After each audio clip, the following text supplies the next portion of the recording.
Okay done. ચાલો start કરીએ. એક સોફ્ટવેર ઇન્સ્ટોલ થાય છે એટલે નવું સેટઅપ બનાવ્યું છે આખું, એટલા માટે એક નવો સોફ્ટવેર ઇન્સ્ટોલ થાય છે ને એની સ્ટાર્ટ એ ઇન્સ્ટોલ થાય ત્યાં સુધીમાં આપણે થોડીક વાત કરી લઈએ. હવે સૌથી પહેલા તો મારે એ વાત કરવાની છે તમને કે આવતીકાલથી આપણે સાયન્સ એન્ડ ટેકના જે કરંટ અફેર્સના મુદ્દાઓ છે એને આપણે જોવાની પ્રયત્ન કરવાના છીએ આવતીકાલથી, જે તમારો એક ડિમાન્ડ છે. પછી મે બી બંધારણ આવશે, બરાબર? કરવું છે ને આવતીકાલથી? હા સર. ઓકે. અને કરંટના મુદ્દાઓ લઈશ. જો હું પેલા જ કહું છું કે સાયન્સ એન્ડ ટેકની અંદર તમને જે વસ્તુ પૂછાય એ વધારેમાં વધારે કરંટના મુદ્દાઓ જ પૂછવામાં આવશે, યાદ રાખવાનું, બરાબર? એટલે એ જ રીતે આપણે આગળ વધતા જશું.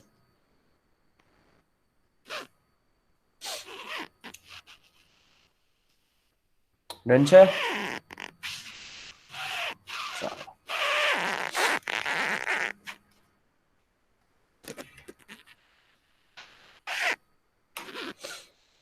ઓકે. હવે એક નાના કરંટ અફેર્સથી આપણે લેક્ચરની શરૂઆત કરીએ.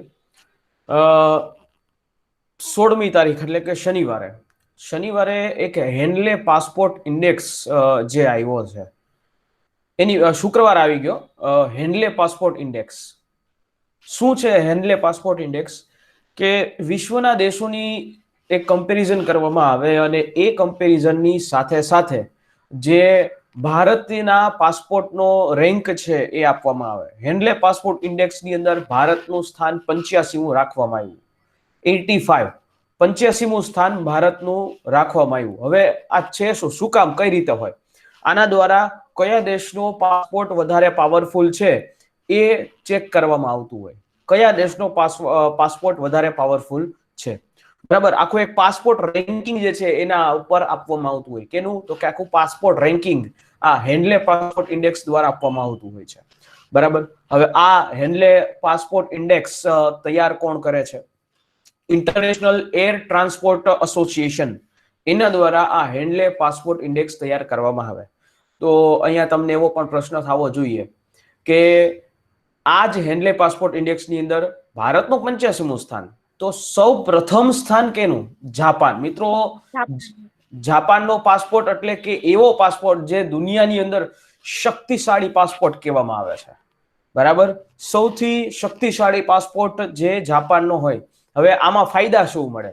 તો કે એવા બધા દેશો છે કે જ્યાં તમે વિધાઉટ વિઝા ઓન અરાઇવલ એ જઈ શકો છો. એના માટે તમારે પ્રી અપ્રુવ્ડ વિઝા લેવાની જરૂર હોતી નથી, બરાબર?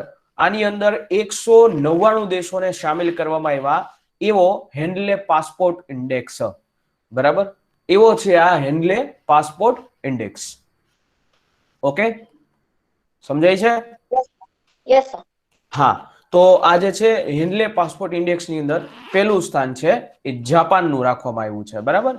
કેટલું પહેલું કેનું સ્થાન? તો કે જાપાનની અંદર. આ હેન્ડલે પાસપોર્ટ ઇન્ડેક્સની શરૂઆત કરવામાં આવી હતી 2006 થી.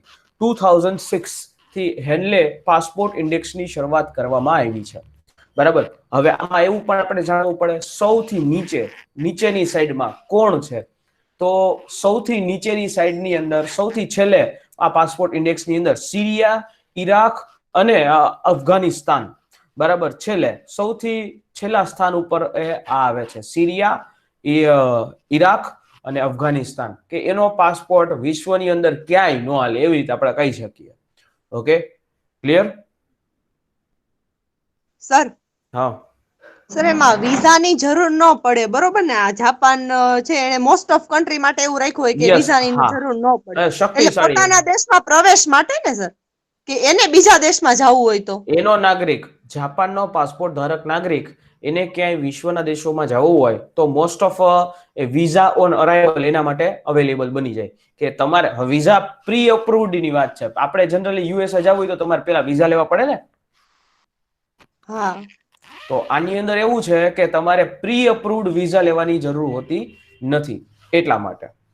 એટલે જાપાનના નાગરિક માટે લાગુ પડશે ને સર? યસ, જાપાનના નાગરિક માટે આ બાબત લાગુ પડશે. એટલે બીજા કોઈ Current. દેશોને જાપાનમાં આવવું હોય એના માટે નહીં, બરોબર ને સર? યસ, એના માટે તો અલગ. હવે ઈ જે તે દેશનો પાસપોર્ટ શક્તિશાળી હોવો જોઈએ. સર બરાબર. એવું કરવાથી શું ફાયદો થાય? એવું કરવાથી ફાયદો ઈ દેશની રેપ્યુટેશન ઉપર વાત આવે. ઈ દેશની રેપ્યુટેશન ઉપર આવે. સમજ્યા? તો સર એમાં જાપાનની સિક્યુરિટી થોડીક ઓછી ન થઈ ગઈ ગણાય? નહીં, જાપાનની સિક્યોરિટી નો.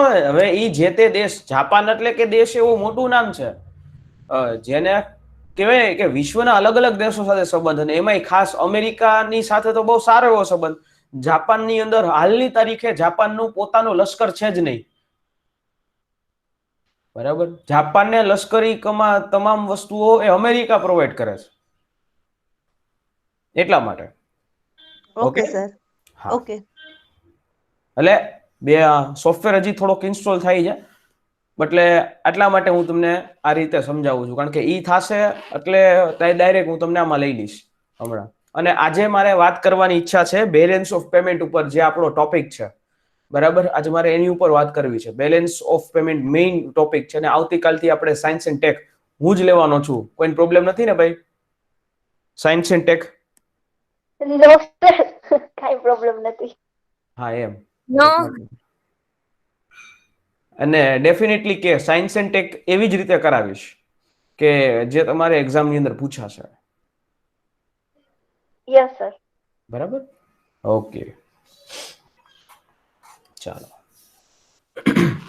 નેક્સ્ટ એક કરંટ અફેર્સ ઉપર વાત કરું કે શનિવારે એક અશ્મિ નામની એક મશીન પિસ્ટલ, બરાબર, મશીન પિસ્ટલ છે એક ભારતની સ્વદેશી અશ્મિ નામની મશીન પિસ્ટલ બનાવવામાં, એને લોન્ચ કરવામાં આવી. ડીઆરડીઓ દ્વારા આ બનાવવામાં આવી છે. અશ્મિ નામની મશીન પિસ્ટલ છે. ડીઆરડીઓ છે ને આપણા દેશની અંદર, એના દ્વારા આ અશ્મિ નામની મશીન પિસ્ટલ બનાવવામાં આવી છે. આની વિશેષતા છે. હવે આ જે મશીન પિસ્ટલ છે એક રીતે પિસ્ટલ છે, પરંતુ મશીન પિસ્ટલ, આપણે કેમ બોલવું મશીન ગન જેવું આવે, એવું સ્વદેશી છે. ભારતની સૌ પ્રથમ એવી સ્વદેશી મશીન પિસ્ટલ છે. હવે તમને ખબર હોય તો આપણે જનરલી AK-47 ને AK-56 ને આવી બધી પિસ્ટલો વિશે આપણે વાત કરી ગયા હોય, અને આની ઉપર આપણને ખ્યાલ હોય. પણ એ ખબર છે કે AK-46 ને AK-47 ને એ બધી બની ક્યાંની છે?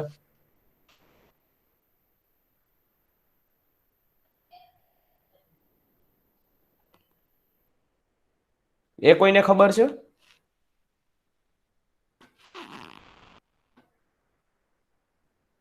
હલો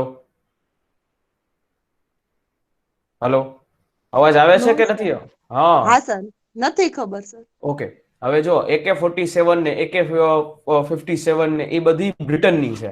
બરાબર, બ્રિટનની બનાવટની આ બધી પિસ્તોલો હતી. ભારતે અહીંયા સ્વદેશી બનાવટને, સોરી શું?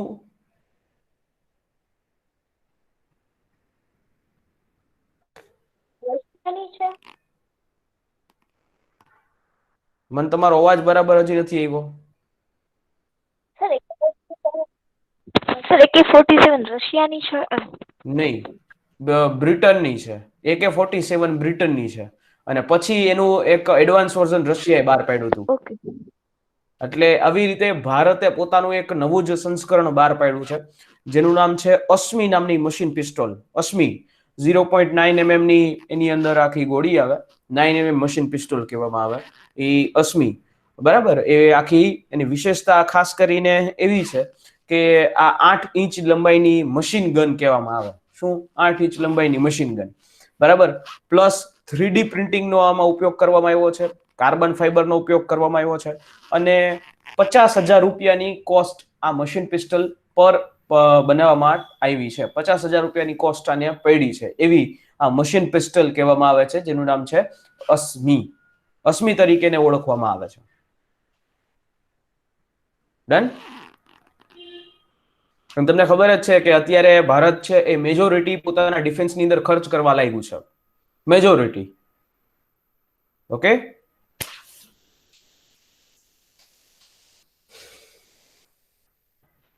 ચાલો, સમજાય છે કે નહીં?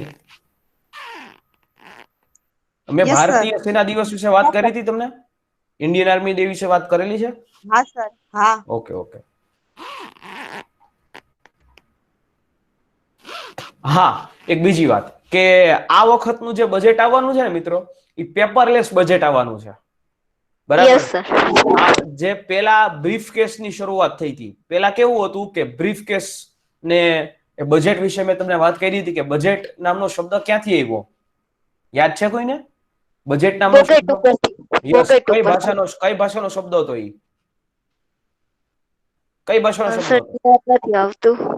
ફ્રેન્ચ ભાષાનો શબ્દ હતો, ફ્રેન્ચ. બોગેટ એટલે કે એક ચામડાનો થેલો, અને ઈ ચામડાના થેલા ઉપરથી શબ્દ પડ્યો બજેટ. શું શબ્દ પડ્યો? બજેટ તરીકે આખો શબ્દ આવ્યો ચામડાના થેલા ઉપરથી, હો. એટલે આ વસ્તુ ત્યાર પછી ધીમે ધીમે ધીમે હવે બજેટ જે છે એ બનાવવામાં આવ્યું. હવે એની ઉપર ફર્ધર વાત કરું કે આજે બજેટ બનાવવામાં આવે છે, બરાબર, એની કંઈક વિશેષતા હોય કે કઈ રીતે એ બજેટ બહાર પાડવામાં આવતું હોય એના ઉપર, બરાબર. આ વખતે યુનિયન ગવર્મેન્ટનું, આપણું કેન્દ્ર સરકારનું બજેટ કોરોના વાયરસને કારણે પેપરલેસ થવાનું છે સૌ પ્રથમ વખત, બરાબર. જે આ વસ્તુની શરૂઆત જે આપણે આ ટ્રેડિશન બજેટ જે છે એના માટેનું બ્રીફ કેસ હતું, અને ઈ બ્રીફ કેસ તમે જુઓ કે લાલ કલરનું બ્રીફ કેસ હતું. દુનિયામાં સૌ પ્રથમ આવી રીતે બજેટની શરૂઆત આવી રીતે થઈ, લાલ કલરના બ્રીફ કેસ ઉપર. અને ઈ લાલ કલરના બ્રીફકેસ ઉપર એને ખાસ કરીને ગ્લેડસ્ટોન બોક્સ કહેવામાં આવતું, ગ્લેડસ્ટોન બોક્સ, બરાબર.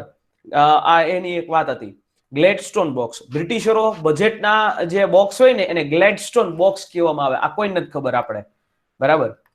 હવે આ જે ગ્લેડસ્ટોન બોક્સ છે એ આખું એની જ પદ્ધતિ આપણે ઇન્ડિયાના અંદર અપનાવવામાં આવી 1860, જેની અંદર બ્રિટિશ બજેટ આવ્યું, અને એ બ્રિટિશ બજેટનો ચીફ હતા વિલિયમ ઈ ગ્લેડસ્ટોન, અને એના નામ ઉપરથી આ ગ્લેડસ્ટોન બોક્સ બનાવવામાં આવ્યું, એટલે કે એક બજેટનું બોક્સ કહેવામાં આવે. ને ઈ બોક્સ ઉપર ક્વીન એલિઝાબેથનો જે સિમ્બોલ હતો એ છાપેલો હતો એવી જગ્યા, એટલે એટલા માટે એને ગ્લેડસ્ટોન બોક્સ કહેવામાં આવતું. ને એના ઉપરથી આપણે બજેટ બ્રીફકેસ લઈ ગયા, પછી ઇન્ડિયાએ એની પદ્ધતિ જે છે એ અપનાવી લીધી, બરાબર. હવે આવા ગ્લેડસ્ટોન બોક્સની ઘણી બધી વખત અલગ અલગ પ્રકારે એના રંગો જે છે એ શેડ્સ બદલતા રહ્યા, અને આપણા મિનિસ્ટરો પણ ધીમે ધીમે આની ઉપર કામ કરતા રહેતા હતા. પછી ઓરિજિનલ જે ગ્લેડસ્ટોન બોક્સ છે એ બ્રિટિશ યુકે દ્વારા, એટલે કે બ્રિટન દ્વારા એ 2010ની અંદર એને રિટાયર્ડ કરી દીધું, એટલે કે જે પેલા ઓરિજિનલ હાલતું હતું ત્યાર સુધી, બરાબર, 1860 થી લઈને અત્યાર સુધી એ એક જ બ્રીફકેસ ચાલતું હતું. ઈ ગ્લેડસ્ટોન બોક્સ એ બ્રિટિશરોએ 2010ની અંદર એને કમ્પ્લીટ પુરુષ ઘોષિત કરી દીધું. અને આવી રીતે ઈ બ્રીફકેસની અંદર જે પત્રો હોય, એટલે એ બજેટના પત્રો, અને એના ઉપરથી આખો શબ્દ એ બજેટ નામનો શબ્દ આવ્યો, બરાબર. એના ઉપરથી આ બજેટ નામનો શબ્દ એ આવ્યો છે. ક્લિયર?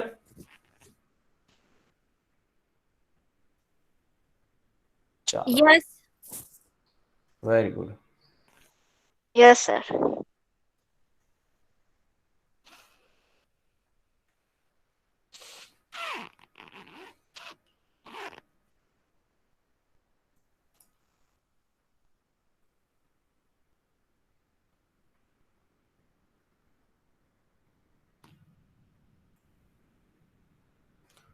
ડન.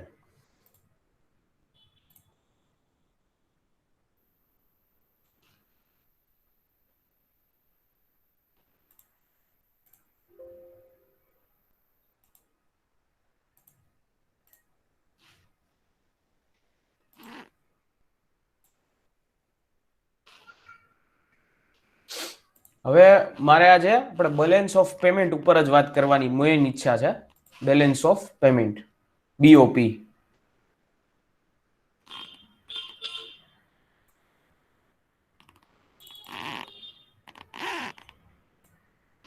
ચાલો, ઓકે, ડન.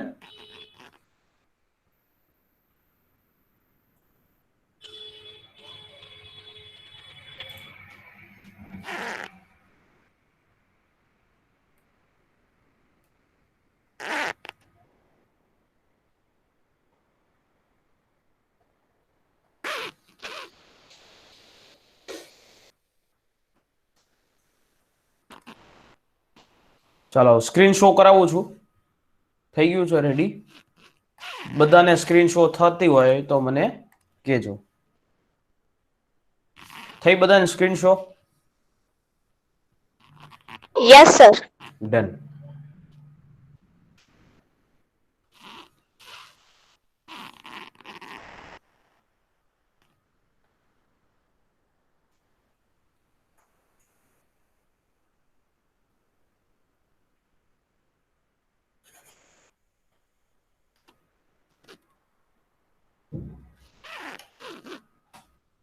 ઓકે, દેખાય છે બધાને? Yes sir. ઓકે, હવે વાત આપણે કરવી છે ખાસ વિનિમય દર ઉપર, એક્સચેન્જ રેટ. બરાબર, એક્સચેન્જ રેટ.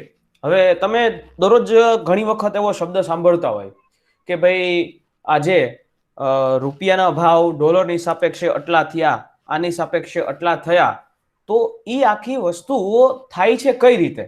વિનિમય દર, એક્સચેન્જ રેટ કહેવામાં આવે કે $1 સાપેક્ષે કેટલા રૂપિયા, બરાબર, કેટલા રૂપિયા $1 સાપેક્ષે. ઓકે, હવે આ એક્સચેન્જ રેટ નક્કી કરવાની જવાબદારી કોની છે? સૌથી પહેલા તો કોની છે? આપણા દેશની અંદર એક્સચેન્જ રેટ નક્કી કરવાની જવાબદારી આરબીઆઈ ની છે. કેની છે? RBI, reserve bank of India. એ દેશની અંદર તમામ કરન્સીઓ સામે, અલગ અલગ દેશોની કરન્સીઓ સામે એ એક એક્સચેન્જ રેટ છે એ નક્કી કરે છે. બરાબર, સમજાય છે આ એક્સચેન્જ રેટ બાબતે? એક એક્સચેન્જ રેટ આરબીઆઈ દ્વારા નક્કી કરવામાં આવે છે કે આ દેશની સાપેક્ષે આપણે આટલા રૂપિયા.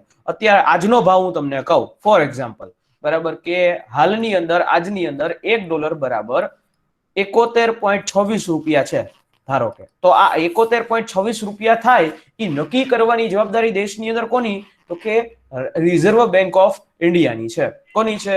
Reserve bank of India. વિનિમય દર નક્કી કરવાની જવાબદારી રિઝર્વ બેંક ઓફ ઇન્ડિયાની છે. સમજાય છે આ વસ્તુ? વિનિમય દર ઉપર કોની જવાબદારી? પેલા તો આ વસ્તુ ખબર પડી? Yes, sir. ડન.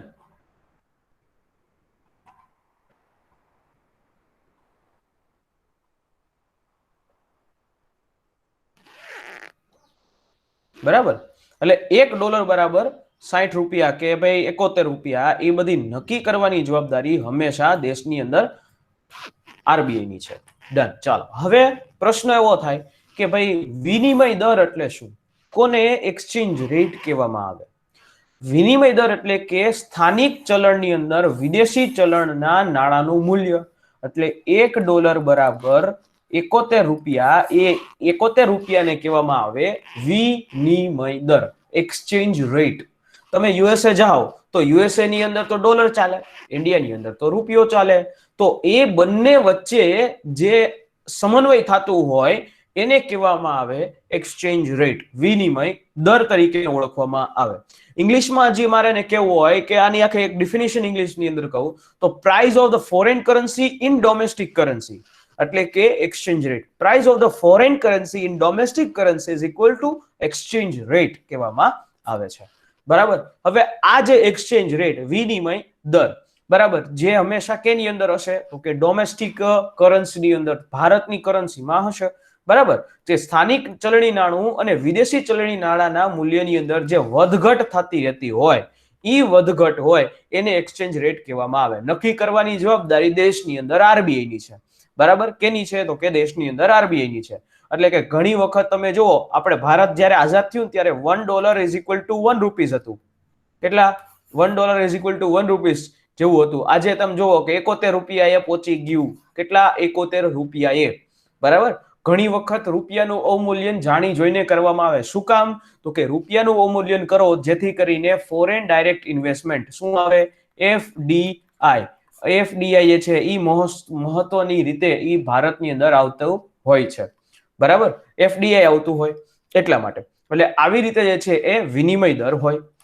પછી જે દરે જે ચલણ જે છે, એક ચલણ બીજા ચલણની અંદર રૂપાંતરણ થાય એને જ કહેવામાં આવે એક્સચેન્જ રેટ. આ ગુજરાતી ડેફિનેશન, કે જે દરે એક ચલણ છે એનું બીજા ચલણની અંદર રૂપાંતરણ થાય એને જ એક્સચેન્જ રેટ કહેવામાં આવે. બરાબર, અને એ જ તમારો હુંડિયામણ દર, અને એ હુંડિયામણ દર એટલે કે વિનિમય દર. બરાબર, એક્સચેન્જ રેટ, હુંડિયામણ દર, બધી વસ્તુ એક જ.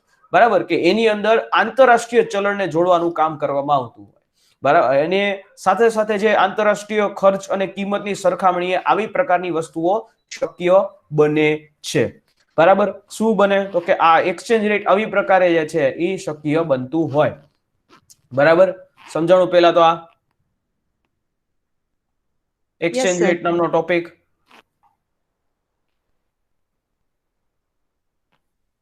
Yes, sir. Okay, very good. ચાલો, સર હા બોલો. સર એક ડિફરન્ટ ક્વેશ્ચન છે બોલો. કે સર આપણે મેં એવું સાંભળેલું છે કે ડોલર છે એ આમ બધા દેશમાં ચાલે એમ, કોઈ પણ ચાલે. જગ્યાએ આપણે, હા, તો સર માનો કે આપણે રાજકોટનું જ ઉદાહરણ લઈએ કે આપણે કોઈ વસ્તુ છે ખરીદી છે ને એના બદલામાં આપણે ડોલર આપીએ તો એ લીગલી દઈ શકીએ, આપણે એનાથી ખરીદી શકાય? અહીંયા ઇન્ડિયામાં હા સર. નહીં. ઇન્ડિયાની અંદર તમને એક લિમિટ આપી છે કે તમારી પાસે તમે આટલા ડોલર ઘરમાં રાખી શકો છો, એનાથી વધારે નહીં. બરાબર, ઇન્ડિયાની અંદર કોઈ પણ વ્યક્તિ હોય એ એના લિમિટથી વધારે $12 રાખે તો એ વસ્તુ યોગ્ય નથી. ભારતની અંદર એ વસ્તુ યોગ્ય નથી. Sir, એટલા હજી માટે, question છે. હા બોલો. એટલે સર લિમિટમાં જો ખરીદે તો ચાલે ને સર? લિમિટમાં ન હોય, એ ડોલરનો ખાલી રેટ કહો ને, તમે $500 રાખી શકો. $500 કાંઈ ન આવે. સર આપણે, મારું કહેવાનું એમ છે સર કે રાજકોટની કોઈ પણ આપણે નાની વસ્તુ કોઈ ત્યાં આપણે કાંઈ ખરીદવું હોય રાજકોટમાંથી, તો આપણે એને સામું ચલણમાં આપણે એને ડોલર આપીએ છીએ તો ઈ લઈ શકે એમ? નો એક્સેપ્ટ જ ન કરે. કારણ કે ઇન્ડિયાની અંદર લીગલ ટેન્ડર શું છે? રૂપિયો છે. બરાબર, એક્સેપ્ટ ન કરે. કેપિટલ એક્સચેન્જ વાળા છે એની પાસે તમે જાઓ, ઈ તમને ઈ તમારા ડોલર એક્સચેન્જ કરી દે. બીજું કોઈ કરશે નહીં. જો ઈ કરશે વ્યક્તિ, કારણ કે એ રૂપિયા ડોલર લેવાનું પણ લાયસન્સ હોય. તમે ઘણી વખત જોજો કે છાપાની અંદર એવા ન્યૂઝ આવશે કે આટલા ડોલર લીધેલા વ્યક્તિને પકડા, વિદેશી હુંડિયામણ વાળાને પકડા. એ શું કામ? કારણ કે સરકારે એક લિમિટ બનાવી છે, એ લિમિટથી ઉપર કોઈ ન રાખી શકે. અને તમારે ભારતની અંદર લીગલ ટેન્ડરનો મતલબ જ કે રૂપિયો રહેલો છે, બીજું કોઈ નહીં. તો કાલ સવારે બધા આમાં ખરીદી કરવા માંડે. બરાબર ને? તો રૂપિયાનું મહત્વ શું? સર, તો હા. આ જેમ દેવાંશીબેને કીધું, દેવાંગીએ કે ડોલર છે એ એક્સેપ્ટેડ છે, તો એ જ રીતે સર આપણે ઇન્ટરનેશનલ બાસ્કેટ જે છે, રેડમીન બી છે, ડોલર છે, તો એ તો ઇન્ટરનેશનલી ઓલ એક્સેપ્ટેબલ છે ને? Yes, internationally. ઓકે. ઓકે, હવે અહીંયા એફડીઆઈ અને એફઆઈઆઈ એના વિશે પણ માહિતી આપી દઉં કે વોટ ઇઝ એફડીઆઈ અને વોટ ઇઝ એફઆઈઆઈ. એફડીઆઈ કોને કહેવામાં આવે અને એફઆઈઆઈ ઈ કોને કહેવામાં આવે, એના વિશે મારે વાત કરવી પડે. બરાબર, જો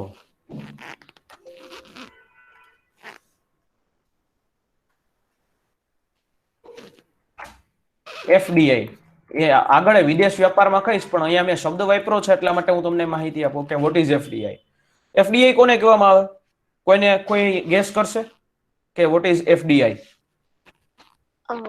foreign direct investment. Okay, foreign direct investment. Very good. ચાલો, બરાબર. ઇન્ડિયાની અંદર જે બહારની કંપની છે એ સીધું રોકાણ કરી શકે છે અને સેબી અથવા તો એફઆઈઆઈ થ્રુ આવવાની કોઈ જરૂરિયાત નથી હોતી. બરાબર છે. દેશના ઉત્પાદન અને સંચાલનની અંદર પ્રત્યક્ષ વિદેશી રોકાણ એને કહેવામાં આવે ફોરેન ડાયરેક્ટ ઇન્વેસ્ટમેન્ટ.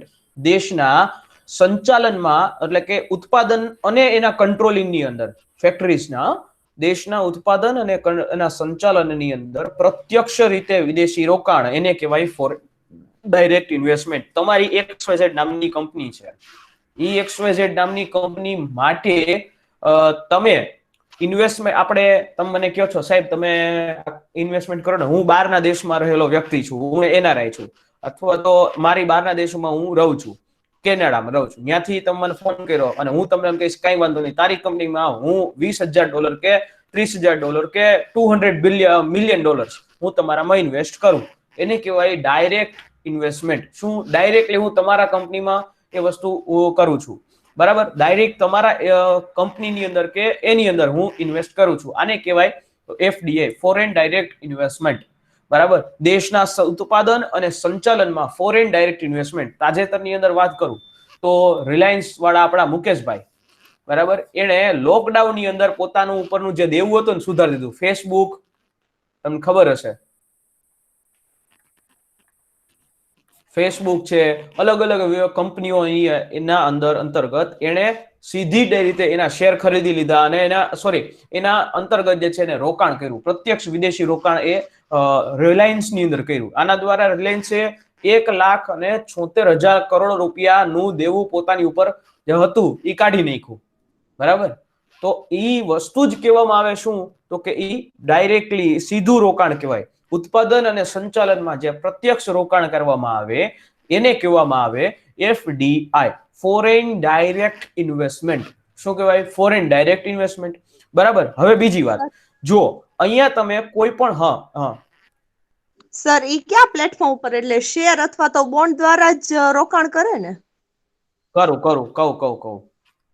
અહીંયા જે તમે કોઈ રોકાણ કરો છો ઈ જે તે કંપનીના 10% થી વધારે તમે શેર લ્યો.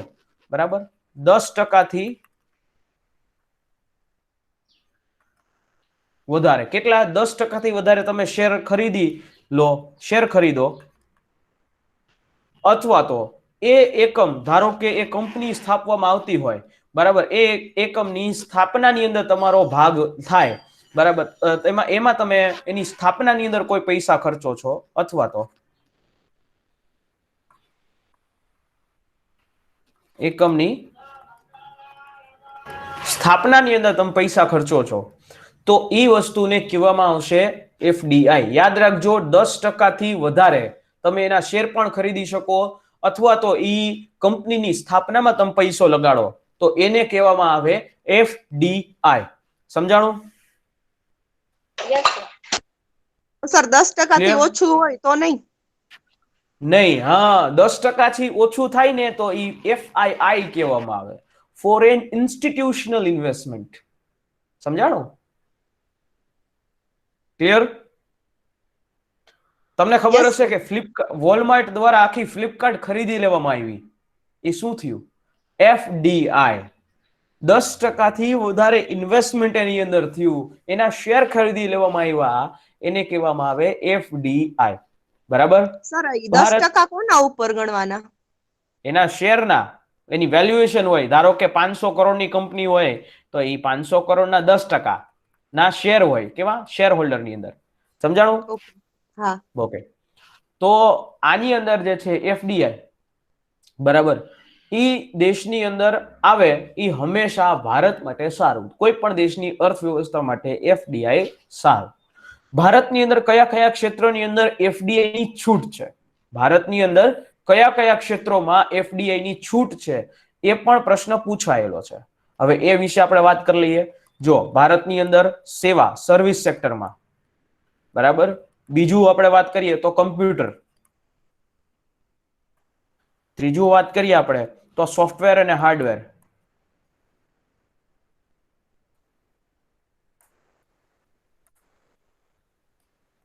ચોથું વાત કરું તો ઓટોમોબાઈલ,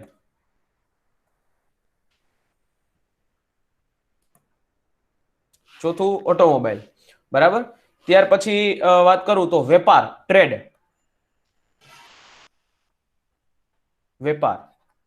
હજી વાત કરું ટેલિકોમમાં તમે જોવો જ છો. અને સાતમું કે real estate.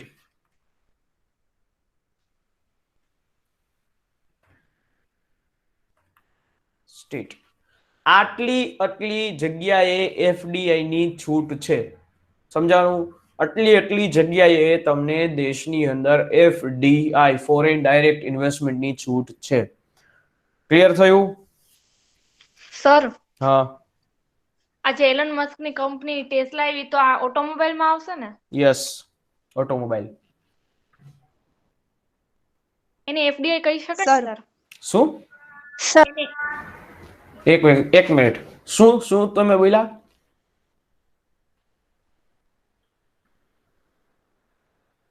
Hello,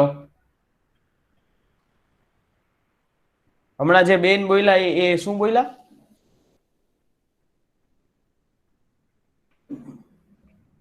Allan Musk ની કંપની એફડીઆઈ કરી શકે ને એમ કે છે. કરી શકે. એફડીઆઈ કહેવાય ને સર એમ અત્યારે એફડીઆઈ જ કહેવાય, એફડીઆઈ જ કહેવાય. બરાબર. સર એક ક્વેશ્ચન સર, બોલ. વચ્ચે ન્યૂઝ આવ્યા હતા કે સેન્ટ્રલ ગવર્મેન્ટ ડિફેન્સ સેક્ટરમાં 74% એફડીઆઈ ની છૂટ આપી છે, યસ, તો ડિફેન્સ સેક્ટર નહીં આવે આમાં આવશે આવશે. કે એ સ્પેશિયલાઇઝેશન એક્સેપ્શન છે. ડિફેન્સ વસ્તુ હંમેશા એક્સેપ્શનમાં રહે, એટલા માટે હું એને અલગ જ લખું છું. બરાબર. બીજું, હવે 74% ની છૂટ આપી ડિફેન્સમાં, રક્ષા ક્ષેત્રની અંદર, એટલા માટે એને આપણે અલગ એક્સેપ્શન લખીએ છીએ. બરાબર. રક્ષામાં, રક્ષા ક્ષેત્ર, આ બધા એવા ક્ષેત્ર છે કે જેમાં 100% તમે કરી શકો. આની બધાની અંદર 100% સુધી જઈ શકો તમે. Okay sir. ડિફેન્સની અંદર 74% છે. ઓકે. હવે ભારતની અંદર સૌથી વધુ એફડીઆઈ ક્યાંથી આવે છે એ પણ વાત કરવી પડે ને. ભારતની અંદર સૌથી વધુ એફડીઆઈ દેશમાં કોણ લઈ આવે છે, કઈ જગ્યાએથી આવે છે? તો ભારતની અંદર ટોપના એફડીઆઈ વાળા દેશો, એની ઉપર વાત કરું તો મોસ્ટ ઓફલી એફડીઆઈ મોરેશિયસ માંથી આવે છે. મોરેશિયસ. બીજું જે નંબર આપવું હોય મારે તો ઈ બીજો નંબર એટલે કે સિંગાપુર. સિંગાપુર. ત્રીજો નંબર આપવો હોય મારે તો નેધરલેન્ડ. નેધરલેન્ડ. ચોથો નંબર આપવો હોય મારે તો ઈ યુએસએ. અને પાંચમો નંબર આપવો હોય મારે તો ઈ જાપાન. બરાબર. 5 નંબર મેં આપ્યા. સૌથી વધુ આવે છે ભારતમાં એફડીઆઈ મોરેશિયસ માંથી આવે છે. ક્યાંથી? મોરેશિયસ. બીજા નંબર ઉપર સિંગાપુર, ત્રીજા નંબર ઉપર નેધરલેન્ડ, ચોથા નંબર ઉપર યુએસએ, પાંચમા નંબર ઉપર આવે જાપાન. ક્લિયર? સર હા. સર તમે હમણાં એમ કીધું ને કે 100% સુધીની છૂટ છે એમ હમણાં, યસ યસ. તો પેલા કઈક એવું હતું કે ને 51% કે એવું કઈક? એ યુપીએ ગવર્મેન્ટ વખતે હતું. યુપીએ સર ગવર્મેન્ટ પછી એને 100% દેશમાં એફડીઆઈ ની છૂટ આપી દીધી 2013 માં. એટલે સર આ 7 જે ક્ષેત્ર છે એમાં 100% ને ડિફેન્સમાં 74%. યસ. તો સર ડિફેન્સમાં કેમ ઓછું રાખ્યું હોય? ડિફેન્સમાં ઓછું રાખવું પડે તો આત્મનિર્ભર ભારત ને મેક ઇન ઇન્ડિયા એ બધું જાય ક્યાં? બરોબર. એટલે સર ડિફેન્સ સેક્ટરમાં તો ઇન્ટરનલ સિક્યુરિટી પણ એટલી મેટર કરે, એટલે નો Yes. રાખી નો રાખી 100%. શકાય. ટેકનોલોજી ટ્રાન્સફર્સ ને બધું મેટર કરતું હોય એટલા માટે નો રાખી શકાય. ને સર આ રિયલ એસ્ટેટ એટલે તો આપણે પ્રોપર્ટી નું લેવેચ યસ નું યસ. બાંધકામ ક્ષેત્ર. ઓકે. બાંધકામ ક્ષેત્ર કહેવામાં આવે. Okay sir. બરાબર. સમજાણું બધાને? FDI Yes. એટલે શું? એફડીઆઈ ને મેં સિમ્પલ લેંગ્વેજ ઉપર કરવાની વાત કરી. બરાબર. એફડીઆઈ ની ડેફિનેશન છે એ તમને સમજાવી જોઈએ પેલા તો, સૌથી તો. હવે મોસ્ટ ઓફ ઘણી વખત રાજ્યો બાબતે પણ આ આંક આવતો હોય. હવે તમારે એક થોડીક મહેનત કરવાની છે, થોડુંક રિસર્ચ કરવાનું છે. મેં તમને દેશો આપ્યા, તમારે ટોચના 5 એફડીઆઈ મેળવતા રાજ્યોને આવતીકાલે મને કહેવાના છે કે ટોચના 5 એફડીઆઈ મેળવતા રાજ્યો હાલની અંદર કયા કયા છે. બરાબર. સર હા. સર આજે તમે 5 દેશ કીધા એટલે હા. ઈ એના દેશની અંદર બીજા વિદેશીઓ રોકાણ વધારે કરે છે એમ એનો અર્થ? નહીં. મોરેશિયસ દ્વારા, મોરેશિયસના નાગરિકો દ્વારા ભારતમાં રોકાણ કરવામાં આવે છે એમ. Okay sir. ઓકે. ડન. ચાલો, વેરી ગુડ. બરાબર. એટલે હવે તમારે મને આવતીકાલે રાજ્યો ઉપર વાત કરવાની, એ તમારે રિસર્ચ કરી અને મને કહેવાનું છે. બરાબર. જ્યારે દેશની અંદર એફડીઆઈ આવે એટલે ત્યારે વિદેશી હુંડિયામણ ભારતની અંદર આવે. હવે ઈ ભારતની અંદર આવવાના માટે ભારતની અર્થવ્યવસ્થા છે એ હંમેશા સારી બને. જો વિદેશી હુંડિયામણ વધારે આવે તો ભારતની અર્થવ્યવસ્થા સારી બને. મોસ્ટ ઓફ જે રોકાણ થતું હોય એ ડોલરની અંદર થતું હોય, અને જેટલા વધારે આ ડોલર આપણી પાસે આવે એટલા જ વધારે ડોલર જે છે એ આપણા માટે ફાયદાકારક રહેશે. સમજાણું? ફાયદાકારક. હમણાં જ એક આપણે વિદેશી હુંડિયામણનો સ્ટોક એ બહાર પડ્યો હતો, અને અત્યારે છેલ્લા 20 વર્ષનો સૌથી વધારેમાં વધારે આપણી પાસે ફોરેન એક્સચેન્જ વિદેશી હુંડિયામણનો જથ્થો પડ્યો છે. એટલે આપણા દેશની અર્થવ્યવસ્થા હવે થોડીક સારી છે એમ કહી શકાય. આ વસ્તુ પેલા સમજાણી? Yes sir. ડન. હવે વાત કરીએ આપણે ફોરેન ઇન્સ્ટિટ્યુશનલ ઇન્વેસ્ટમેન્ટ. બરાબર, ફોરેન ઇન્સ્ટિટ્યુશનલ ઇન્વેસ્ટમેન્ટ ઉપર વાત કરીએ.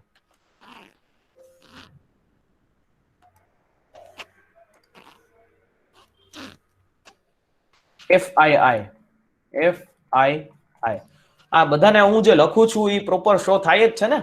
લેગ આવે છે કે શું આવે છે? કારણ કે મેં હજી સિસ્ટમ અપગ્રેડ કરી છે એટલા માટે હું તમને પૂછું છું રિવ્યુ. હા સર, દેખાય છે. ઓકે.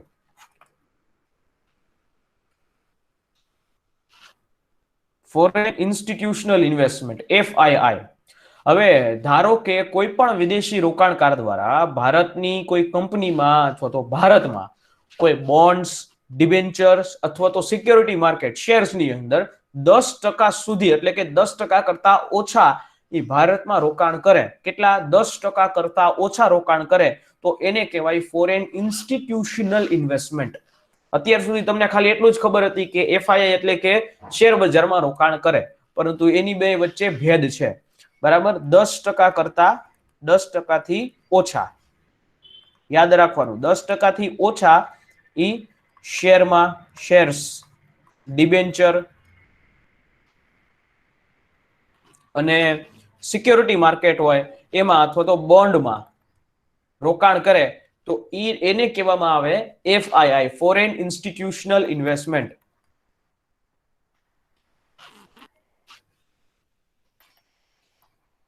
ઇન્સ્ટિટ્યુશનલ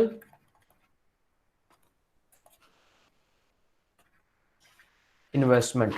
બરાબર, FII. યસ. હા સર, રોકાણ ભારતમાં કરે પણ એટલે હોય એ ભારતનો નાગરિક પણ રહેતો હોય વિદેશમાં, ત્યાંથી રોકાણ કરે તો એ ડોલરમાં એમ નહીં. તમે ભારતનો નાગરિક હોય તો એ NRI કહેવામાં આવે. કહેવામાં આવે ને, NRI કહેવામાં આવે. બરાબર.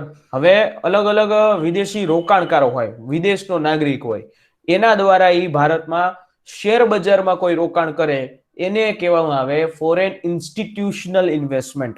શેર બજારની અંદર FII દ્વારા પણ વિદેશી હુંડિયામણ, ફોરેન એક્સચેન્જ ભારતની અંદર આવતું હોય. બરાબર, FII છે એના દ્વારા પણ વિદેશી હુંડિયામણ ભારતની અંદર આવતું હોય.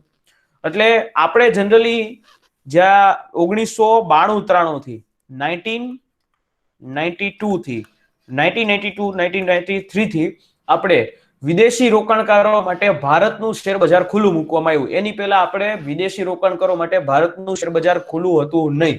બરાબર, એના માટે જે છે 1992-93 થી ભારતની અંદર હવે કોઈ પણ વિદેશી રોકાણકારો FII ની અંદર ઇન્વેસ્ટમેન્ટ કરી શકે છે અને બહુ સારી એવી માત્રાની અંદર ભારતમાં હાલમાં રોકાણકારો થતા હોય છે. બરાબર, અલગ અલગ જગ્યાએ આ લોકો રોકાણ કરતા હોય છે. ફોર એક્ઝામ્પલ આપું તમને, પોર્ટફોલિયો મર્જ મેનેજર્સ આવે, યુનિવર્સિટીઝ ફંડો આવે, પછી બેંકો આવે, રોકાણ કરો ઇન્વેસ્ટમેન્ટ ફંડ આવે, મ્યુચ્યુઅલ ફંડો આવે. આની અંદર આ લોકો રોકાણ કરતા હોય. બરાબર, સમજાણું?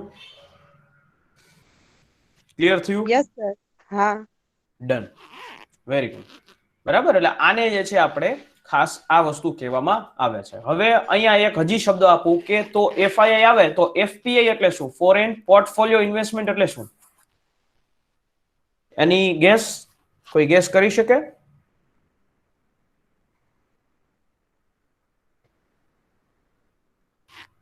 FPI, foreign portfolio investment.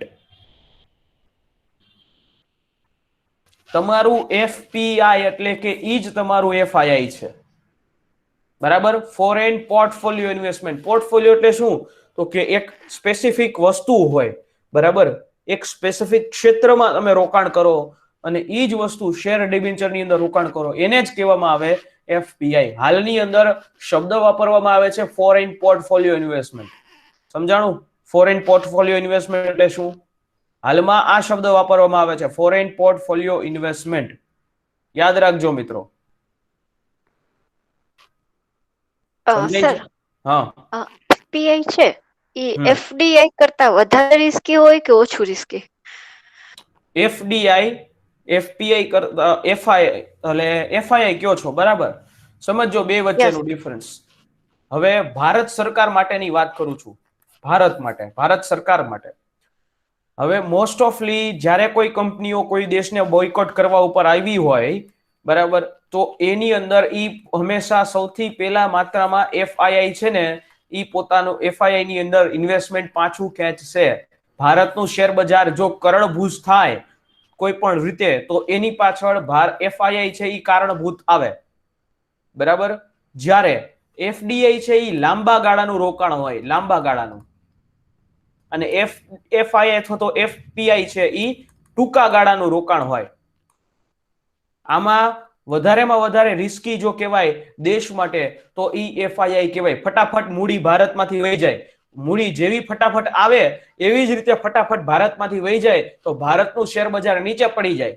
આ સૌથી વધારે રિસ્કી. જ્યારે FDI છે એ માત્ર કઈ 1 વર્ષ 2 વર્ષ માટે ન હોય, 10 વર્ષ, 20 વર્ષ, 50 વર્ષ સુધી FDI હાલતું હોય. એટલા માટે આવી રીતે કહેવામાં આવે છે. ખાસ આના માટે શબ્દ આવે કે FII નું જેવું એન્ટ્રી થાય છે સારી, એવી જ રીતે બહુ સ્પીડમાં એની એક્ઝિટ પણ થાય છે. સમજાણું?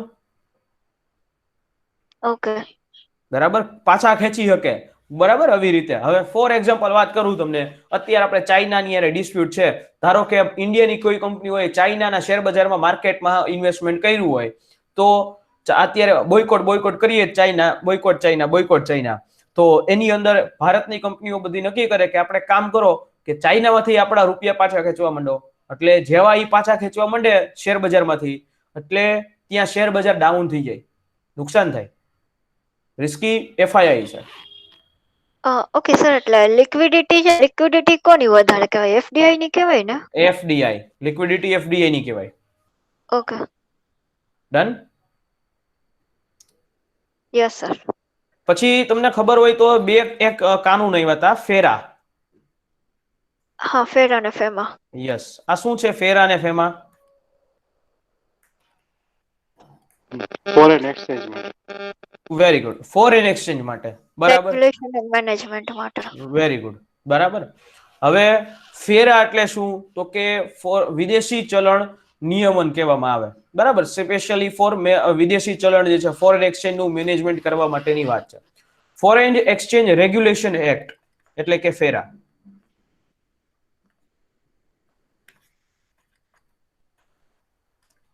Foreign exchange regulation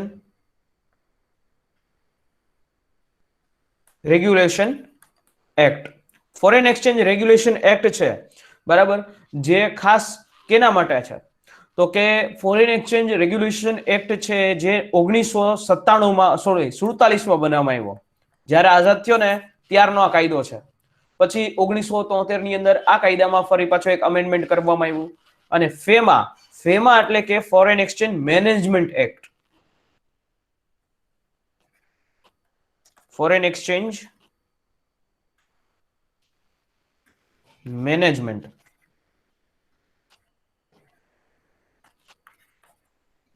act. હવે આ જે કાયદો બનાવવામાં આવ્યો, એ કાયદો 2000 ક્યારે બનાવવામાં આવ્યો? 2000, બરાબર. 2000 માં આ કાયદો બનાવવામાં આવ્યો. હવે અત્યારે હાલની અંદર ફોરેન એક્સચેન્જ રેગ્યુલેશન એક્ટ ફેરાની જગ્યાએ આ કાયદો અમલમાં છે, બરાબર. ફોરેન એક્સચેન્જ મેનેજમેન્ટ એક્ટ ઈ કાયદો અત્યારે હાલની અંદર અમલમાં છે, બરાબર. હવે આ બે કાયદાની અંદર છે શું છે આ બે કાયદાની અંદર, એના વિશે આપણે વાત કરવું.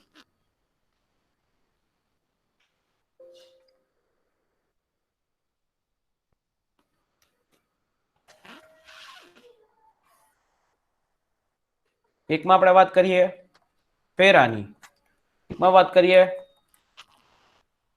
ફેમાની. હવે મિત્રો યાદ રાખજો કે ફોરેન એક્સચેન્જ રેગ્યુલેશન એક્ટ કે જેની અંદર તમે કોઈ પણ ડોલર લ્યો છો અથવા તો ડોલરનું વહીવટ કરો છો, તો જે બિનહિસાબી વ્યવહાર કરો છો કે જે કોઈ ચોપડે ચડતું નથી, બિનહિસાબી વ્યવહાર માટે ફોરેન એક્સચેન્જ રેગ્યુલેશન એક્ટ છે એની અંદર 5 ગણો દંડ. તમે જેટલાનો વ્યવહાર કર્યો, ધારો કે $5000 વ્યવહાર કર્યો, એના 5 ગણો દંડ એટલે $25000 તમને દંડ થાય અને જોગવાઈ સજાની જોગવાઈ કરવામાં આવી હતી, બરાબર. ફોરેન એક્સચેન્જ મેનેજમેન્ટ એક્ટ છે એની અંદર આ સજાની જોગવાઈ ઘટાડી અને 3 ગણી કરી દેવામાં આવી, બરાબર. 3 ગણો અને સજા, આ એની ખાસ બાબત હતી. પેલા બરાબર. પેલા 5 ગણાની હતી જોગવાઈ, એટલે કે $5000 તમે બિનહિસાબી રાખો. ધારો કે તમારી પાસે કાલ સવારે $5000 વધારે મળ્યા તો તમે ઈ વસ્તુ ઉપર તમને $25000 નો પેનલ્ટી લાગી શકે, જ્યારે હવે 3 ગણો છે. બીજી વાત કે તમે કોઈ પણ વ્યક્તિ હોય વિદેશ યાત્રાની અંદર ફેરાની અંદર માત્ર ને માત્ર $3000 યાત્રી ખર્ચ તરીકે રાખી શકાતા હતા. કેટલા? $3000 તમે રાખી શકો ક્યાં? યાત્રી ખર્ચ તરીકે. એટલે ઇન્ડિયામાંથી તમે યુએસએ જાઓ છો તો તમે માત્ર ને માત્ર $3000 રાખી શકતા હતા ખિસ્સાની અંદર, પરંતુ હવે અત્યારે કેટલા રાખી શકો? $5000 રાખી શકો. બરાબર. અત્યારે કેટલા રાખી શકો? $5000 તમને રાખવાની છૂટ છે આ ફેમાની અંદર. ત્યાર પછી હવે કોઈ પણ વ્યક્તિ હોય, ધારો કે તમારા સગા સંબંધીઓ, એમને તમે ઇન્ડિયા ફોરેન એક્સચેન્જ રેગ્યુલેશન એક્ટની અંદર $1000 સુધીનો જ તમે ગિફ્ટ આપી શકો. ગિફ્ટ છે આપી શકો. હાલની અંદર તમે $5000 સુધીના ગિફ્ટ તમારા સ્વજનોને આપી શકો છો. બરાબર. આ બધી વસ્તુ એ મેટર કરતી હોય છે. ક્લિયર? સમજાણો? આ foreign exchange regulation act, foreign exchange management act. હજી એક બાબત હતી કે ફોરેન એક્સચેન્જ રેગ્યુલેશન એક્ટની અંદર જો તમે કોઈ આરોપી સાબિત થાવ, બરાબર, તો એ જવાબદારી તમારી પોતાની છે. આરોપ સાબિત કરવાની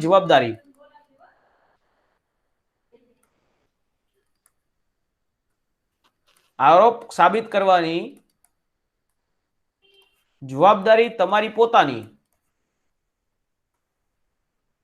જ્યારે અહીંયા તમારે આરોપ સાબિત કરવાની જવાબદારી તમારી પોતાની છે નહીં, એ જે તે એજન્સીની છે.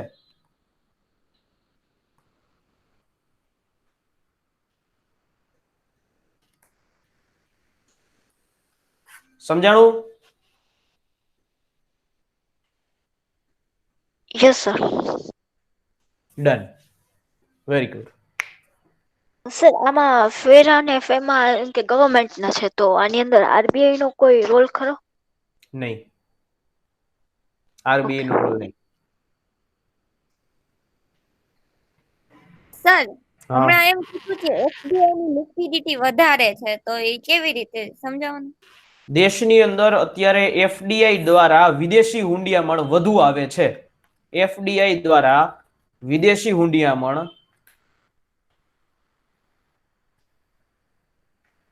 વધુ આવે છે, એટલે કે ડોલર એફડીઆઈ દ્વારા વધુ આવે છે એમ કહેવામાં આવે છે.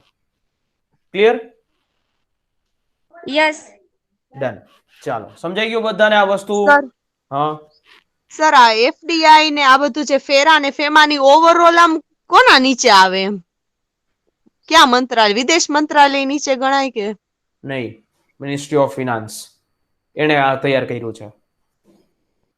અને Okay, sir. Ministry of finance અને વેપાર અને વાણિજ્ય વિભાગ, કારણ કે આપણે ઇમ્પોર્ટ એક્સપોર્ટની એની અંદર વાત આવે એટલે. Okay sir. ડન. યસ. ચાલો, ઓકે. હવે એક બીજી વાત કે ફોરેન એક્સચેન્જ રેગ્યુલેશન એક્ટની અંતર્ગત જ દેશની અંદર આરબીઆઈ ને જે વિદેશી હુંડિયામણના સંગ્રાહક તરીકે સંગ્રાહક તરીકેની છૂટ આપવામાં આવી હતી, એની સત્તા આપવામાં આવી હતી. હવે આરબીઆઈ નું કામ વિદેશી હુંડિયામણનું સંગ્રહ કરવાનું પણ છે, સાથે સાથે એ વિદેશી હુંડિયામણને માટે અલગ અલગ પોલિસી પણ તૈયાર કરવાનું છે. એક્સચેન્જ રેટ નક્કી કરવાનું કામ આનું જ છે. બરાબર. ડન. સમજાઈ ગયું? આ બે શબ્દો ફોરેન એફડીઆઈ, એફપીઆઈ અથવા તો એફઆઈઆઈ, ફેરા અને ફેમા, આના ઉપર જીપીએસસી એ ભૂતકાળમાં પ્રશ્નો પૂછ્યા છે. સર આ લાસ્ટ નું કીધું એ કયો ને ફરી વાર? એમાં એવું છે, તમને બધાને ખ્યાલ હોય કે ભાઈ દેશની અંદર વિદેશી હુંડિયામણ સાચવવાની જવાબદારી કોની? આરબીઆઈ ની ને. ઈ સત્તા એને ફેરા દ્વારા મળી છે. ફેરા દ્વારા આરબીઆઈ વિદેશી હુંડિયામણના સંગ્રાહક તરીકે કામ કરે છે. પ્લસ હવે ફેમા દ્વારા વિદેશી હુંડિયામણના સંગ્રાહક તરીકે કામ કરવાનું અને વિદેશનો જે ફોરેન ટ્રેડ થતો હોય ઈ પણ વધારવાની એ પોલિસી તૈયાર કરવાનું કામ ઈ ફેમા અંતર્ગત દેશની આરબીઆઈ ને આપવામાં આવ્યું છે. ઓકે. ડન. ચાલો, ઓકે, સારું. નેક્સ્ટ આપણે વિદેશી હુંડિયામણ દર ઉપર આવી જઈએ અને એની ઉપર આપણે વાત કરતા હતા. વિદેશી હુંડિયામણ દર એટલે કે આપણે જેને વિનિમય દર કહેવામાં આવે. હવે એ જે વિનિમય દર એ જનરલી તમે બે રીતે દર્શાવી શકાય. કેટલા રીતે? તો કે બે રીતે વિદેશી હુંડિયામણ દરો જે તમે દર્શાવી શકો છો. બરાબર, આ રીતે તમે વિદેશી હુંડિયામણ દર દર્શાવી શકાય.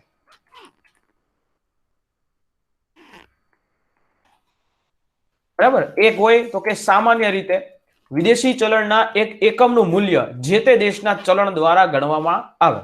બરાબર, એટલે $1 બરાબર 71 રૂપિયા. એ આ પહેલી રીત. બરાબર, જે તે ડોલરના અંતર્ગત ગણવામાં આવે, વિદેશી ચલણનું મૂલ્ય એના અંતર્ગત ગણવામાં આવે. ત્યાર પછી બીજી રીત એવી છે કે એક દેશના ચલણના એક એકમનું મૂલ્ય વિદેશી ચલણની અંદર દર્શાવવામાં આવે. હવે આ બીજી રીત એવી છે કે $1 બરાબર કેટલા ડોલર. બરાબર, $1 બરાબર કેટલા ડોલર. એ આ બીજી રીત. જનરલી આપણે આ જ રીત યુઝ કરતા હોઈએ છીએ. કે આ કઈ રીત યુઝ કરીએ? આ જ રીત જે છે આપણે યુઝ જનરલી કરતા હોઈએ છીએ. હવે અત્યારની ખાલી વાત કરું તમને કે $1 બરાબર 71 રૂપિયા. હવે એને ડિવાઈડ કરી નાખો $1 બરાબર, એટલે તમને આનો આન્સર મળી જાય. એટલે કે 0.71 રૂપીસ જેવું તમને જવાબ તમને મળી જાય છે. એટલે આવી રીતે જનરલી વિનિમય દરો છે એ કાઉન્ટ કરવામાં આવતા હોય છે. ત્યાર પછી હવે વિનિમય દર છે એ વિનિમય દરના નિર્ધારણ કઈ રીતે કરવામાં આવે છે. વિનિમય દરો હોય એ બે વિનિમય દરોનું નિર્ધારણ તમને કઈ રીતે કરવામાં આવે એના વિશે વાત આવે. બરાબર, જો એક કહેવામાં આવે સ્થિર વિનિમય દર, એક કહેવામાં આવે સમતોલ વિનિમય દર. બરાબર, એક સ્થિર વિનિમય દર હોય, સમતોલ વિનિમય દર. સમતોલ વિનિમય દર એટલે કેવો? તો કે $1 બરાબર 1 રૂપિયા. એને કહેવામાં આવે સમતોલ વિનિમય દર. $1 બરાબર 1 રૂપિયા. આવું અત્યારે હાલમાં પોસિબલ થાય નહીં.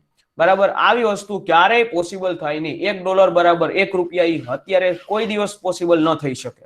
તો એના માટે શું કરવું ભાઈ?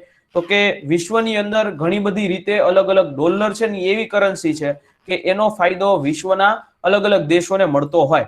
બરાબર, ધારો કે કોઈ ચોક્કસ રીતે કોઈ સ્ટ્રેટેજી બનાવી અને આવી રીતે કરી શકાય. પરંતુ જો તમારા દેશની અંદર FDI લઈ આવવું હોય તો તમારે ક્યારેય સમતોલ વિનિમય દર ઈ કમ કા આવે નહીં. સમજાણું? Yes sir. Yes, ત્યાર sir. પછી સ્થિર વિનિમય દર. હવે સમજો સ્થિર વિનિમય દર એટલે શું? જ્યારે કોઈ પણ દેશની નાણાં પ્રબંધક સત્તા એટલે કે આપણે RBI કહી શકીએ, ઈ પોતાના ચલણનો વિદેશી ચલણ સાથેનો વિનિમય દર અમુક નિશ્ચિત કરેલી સપાટી હોય એ જાળવી રાખે તો એને સ્થિર વિનિમય દર પદ્ધતિ તરીકે ઓળખવામાં આવે. હવે કાલ સવારે આપણી દેશની RBI એવું નક્કી કરે કે આપણે ભાઈ $1 બરાબર 60 રૂપિયાથી ઉપર જવાનું થતું નથી. 60 રૂપિયાથી ઉપર આપણે કોઈએ જવાનું થતું નથી. 60 રૂપિયાની નીચે જ રહેવાનું છે. એક પદ્ધતિ નક્કી કરી દીધી. તો આને કહેવામાં આવે સ્થિર વિનિમય દર. એક લિમિટ નક્કી કરીએ કે 60 રૂપિયાથી ઉપર ગમે એ પરિસ્થિતિ થાય જવાનું છે નહીં. બરાબર, એટલે આ જે દર કહેવામાં આવે એ સ્થિર વિનિમય દર. $1 બરાબર ત્યાં 58 રૂપિયા થઈ શકે, પણ $1 બરાબર ત્યાં ક્યારેય 65 રૂપિયા થઈ શકે નહીં. આને કહેવાય સ્થિર વિનિમય દર. સમજાણું?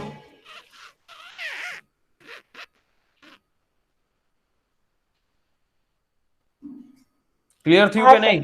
ઓકે. હવે જે આંતરરાષ્ટ્રીય નાણાં ભંડોળની હાલની જે વ્યવસ્થા કહું એ વ્યવસ્થા હેઠળ સ્થિર વિનિમય દરને બંધ વિનિમય દર એટલે કે પેગ્ડ એક્સચેન્જ રેટ તરીકે ઓળખવામાં આવે. આ શબ્દ યાદ રાખજો અને પૂછાયેલો. પેગ્ડ એક્સચેન્જ રેટ તરીકે હાલની આ વાતને ઓળખવામાં આવે. હાલનો જે સ્થિર વિનિમય દર છે એને ઓળખવામાં આવતો હોય છે. બરાબર, અને ખાસ કરીને જે દેશની RBI હોય એના દ્વારા જે વિદેશી ચલણની ખરીદી અને વેચાણ પ્રવૃત્તિ કરવામાં આવે એને બંધ પ્રવૃત્તિઓ એટલે કે પેગ્ડ ઓપરેશન્સ તરીકે ઓળખવામાં આવે. શું બે શબ્દ છે? પેગ્ડ એક્સચેન્જ રેટ અને પેગ્ડ ઓપરેશન્સ. બરાબર, જે RBI દ્વારા વિદેશી ચલણની ખરીદી કે વેચાણ કરવામાં આવતું હોય જનરલી તો એને પેગ્ડ ઓપરેશન્સ કહેવામાં આવે. અને જે સ્થિર વિનિમય દર છે એને પેગ્ડ એક્સચેન્જ રેટ તરીકે ઓળખવામાં આવે છે. ક્લિયર? હા સર સર આ ડોલર સામે રૂપિયાની જે વેલ્યુ છે એ નક્કી કરવાનું કોઈ માપદંડ હોય છે? ડોલર ઈ માપદંડ નથી હોતા, પણ જનરલી આરબીઆઈ છે એ વિશ્વના દેશોની અંદર સાપેક્ષ છે એની પરિસ્થિતિના આધારે ધારો કે હાલની અંદર ડોલરમાં એક્સચેન્જ રેટ વિશ્વના દેશોની સાપેક્ષે જોવામાં આવે અને ભારતનો ફોરેન એક્સચેન્જ જે જથ્થો કેટલો છે એ પણ જોવામાં આવે, ત્યાર પછી એ નક્કી કરવામાં આવે. Okay done? યસ. ઓકે, ચાલો. હવે તમને એવું થતું હશે કે સર આ સ્થિર વિનિમય દર છે એના ફાયદા શું થાય કે નહીં, એ વસ્તુ પણ તમને મારે કહેવી પડે ને. જો સ્થિર વિનિમય દર હોય ને એ આંતરરાષ્ટ્રીય વેપાર હોય એને પ્રોત્સાહન આપે, કારણ કે એ એટલા અનુસંધાને થઈ શકે. ત્યાર પછી એ વિદેશી મૂડી રોકાણ હોય એફડીઆઈ એને પણ ઉત્તેજન આપી શકે. ત્યાર પછી સ્થિર વિનિમય દર હોય એ ફુગાવા સામે રક્ષણ આપે, કારણ કે એનાથી આગળ જવાનું નથી. જો એટલે એક્સ્ટ્રીમ લેવલે તમે આગળ વહી જાઓ 70 રૂપિયા, ધારો કે 60 રૂપિયાની જગ્યાએ હું તમને 150 રૂપિયા કરું તો ફુગાવો કેવડો મોટો થયો. પાકિસ્તાનમાં છે જ ને ફુગાવો. પાકિસ્તાનના અંદર $1 બરાબર 150 રૂપિયા છે, તો ઈ ફુગાવો ત્યાં લઈ આવે. એટલે આ વસ્તુ હંમેશા યાદ રાખવાની. ક્લિયર? Yes sir. બરાબર. હવે આના ગેરફાયદા પણ કહું. સ્થિર વિનિમય દર તો એના ગેરફાયદા એવી રીતે છે કે ભાઈ અલગ જો પરિવર્તનશીલ ન હોય, ધારો કે અત્યારે મંદી છે તો એની અંદર એફડીઆઈ ને લઈ આવવા માટે તમારે વિનિમય દર છે એ ઘટાડવો પડે. તો કાલ સવાર આપણે તેજીમાં આવીએ તો એને ફરી પાછો એક સ્ટેબલ સ્ટેજ ઉપર લઈ આવવો પડે ને, તો એના માટેની કોઈ આમાં વ્યવસ્થા નથી. આંતરરાષ્ટ્રીય વેપાર છે એ તમારો અહીંયા મર્યાદિત બની જાય સ્થિર વિનિમય દરથી, અને લાંબા ગાળે દેશના ચલણની અંદર તમારે અવમૂલ્યન કરવાનો પ્રશ્ન ઉભો થાય. દેશનું અંદર તમારા કરન્સીનું ડિવેલ્યુએશન કરવાનું વસ્તુ થાય, ડિવેલ્યુએશન કરવું પડે. Clear? Yes sir. Very good. ચાલો, એટલે આને કહેવામાં હવે પરિવર્તનશીલ વિનિમય દર. જે પરિવર્તનશીલ વિનિમય દર એટલે કે મુક્ત વિનિમય દર કહેવામાં આવે. તમે જુઓ જે ગ્રેજ્યુઅલી ભારતની અંદર $1 બરાબર રૂપિયાઓ વધતા જતા જાય છે, બરાબર, એ તમારું મુક્ત વિનિમય દર કહેવામાં આવે છે. ખાસ યાદ રાખવાનું, બરાબર. મુક્ત વિનિમય દર કેને લીધે હોય? હવે આ જે મુક્ત વિનિમય દરની નીતિ કહેવામાં આવે. પરિવર્તનશીલ વિનિમય દરને તરતો વિનિમય દર એટલે કે ફ્લોટિંગ એક્સચેન્જ રેટ. આ એક શબ્દ પૂછાયેલો એટલા માટે. Floating exchange rate, exchange rate પણ કહેવામાં આવે. શું? તરતો વિનિમય દર છે એ તરીકે પણ ઓળખવામાં આવે. હવે જ્યારે વિશ્વની વ્યવસ્થા જ્યારે શું કહેવાય ને કે સ્થિર વિનિમય દર ઉપર હતી, સોના ઉપર હતી, ત્યારે 1929 ની અંદર તમને ખ્યાલ હોય કે વિશ્વની અંદર મંદી આવી અને એ પરિસ્થિતિ સોના ઉપર હતી. એટલે આખી રીતે એ બદલવા માટે, કારણ કે સોના ઉપર હોય તો ક્યારેક ક્યારેક મંદી એક્સ્ટ્રીમ લેવલ સુધી પહોંચી જાય, તો એટલા માટે વિશ્વના દેશોએ પરિવર્તનશીલ વિનિમય દર ફ્લોટિંગ એક્સચેન્જ રેટ એ સ્વીકાર્યો, બરાબર. અને 1947 થી વિશ્વની અંદર ડોલરના ધોરણે તમામ પ્રકારે પરિવર્તનશીલ વિનિમય પ્રથા એ અમલમાં આવી. 1947 થી એ પ્રકારની પ્રથા વિશ્વની અંદર અમલમાં લઈ આવ્યા, બરાબર, પરિવર્તનશીલ વિનિમય દર ઉપર. સમજાણું પેલા તો આ વસ્તુ? સર હા સર આ પરિવર્તનશીલ એટલે એમાં $1 બરાબર જે રૂપિયા છે એની વેલ્યુ વધતી જાય એમ થાય ને સર? વધતી જાય. અત્યારે 61 રૂપિયા, બરાબર. આવતા મહિને $1 બરાબર 70 રૂપિયા, એ પછીના મહિને $1 બરાબર 72 રૂપિયા, એ પછીના મહિને $1 બરાબર 78 રૂપિયા. આવી રીતે વધતી જતી હોય પરિવર્તનશીલ વિનિમય દર કહેવાય. વાંસથી વિનિમય દરમાં એક લિમિટ આપી દીધી કે 60 રૂપિયાથી આગળ વધવાનું નથી, ઓછું થવાનું પણ વધવાનું નથી. પરિવર્તનશીલમાં વધી પણ શકો અને ઘટી પણ શકો, બંને વસ્તુ થાય. તો સર આ અર્થતંત્ર માટે તો નુકસાનકારક થાય ને સર? ઘણી વખત નુકસાનકારક થાય, ઘણી વખત તેનો ફાયદો મળે. એટલે સર એમ એવું થયું કે રૂપિયાની વેલ્યુ ઘટતી ગઈ ને ડોલરની વધતી ગઈ એમ થાય ને? Yes. It depends on international rate ને sir? Market, international market. Yes. Okay. Yes. ચાલો, બરાબર. આ બધું વિનિમય દરનું મહત્વ છે ખાસ, કે ભાઈ એના દ્વારા દેશની નિકાસો, આયાતો એ બધી નક્કી થતી હોય. દેશની સંરક્ષણ નીતિ એ પણ આના માટે જોવામાં આવે. વિનિમય દર ઉપર આવી બધી વસ્તુ ડિપેન્ડેડ હોય, બરાબર. વિનિમય સર દર, સર એક હા, મિનિટ સર, આ વિનિમય દર છે એને ફોર ફ્રી ટ્રેડ એગ્રીમેન્ટ હોય એની જોડે કઈ રિલેશન ખરો? નહીં. ઓકે. ટ્રેડ એગ્રીમેન્ટની અંદર ઓનલી ફોર જે બિઝનેસ થતો હોય એની સાથે રિલેશન હોય, એની બીજી સાથે નહીં. પછી એક શબ્દ આવશે, હું સમજાવીશ કે કરન્સી સ્વેપિંગ કોને કહેવામાં આવે. જાપાનની સાથે આપણે કરન્સી સ્વેપિંગ કરેલા છે.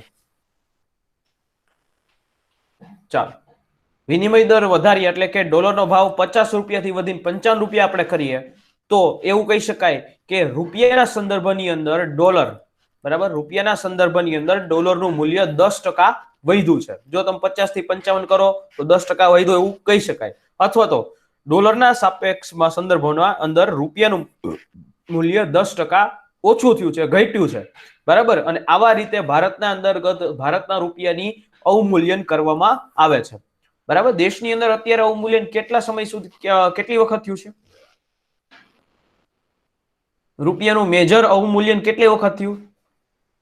2 વખત. કઈ કઈ?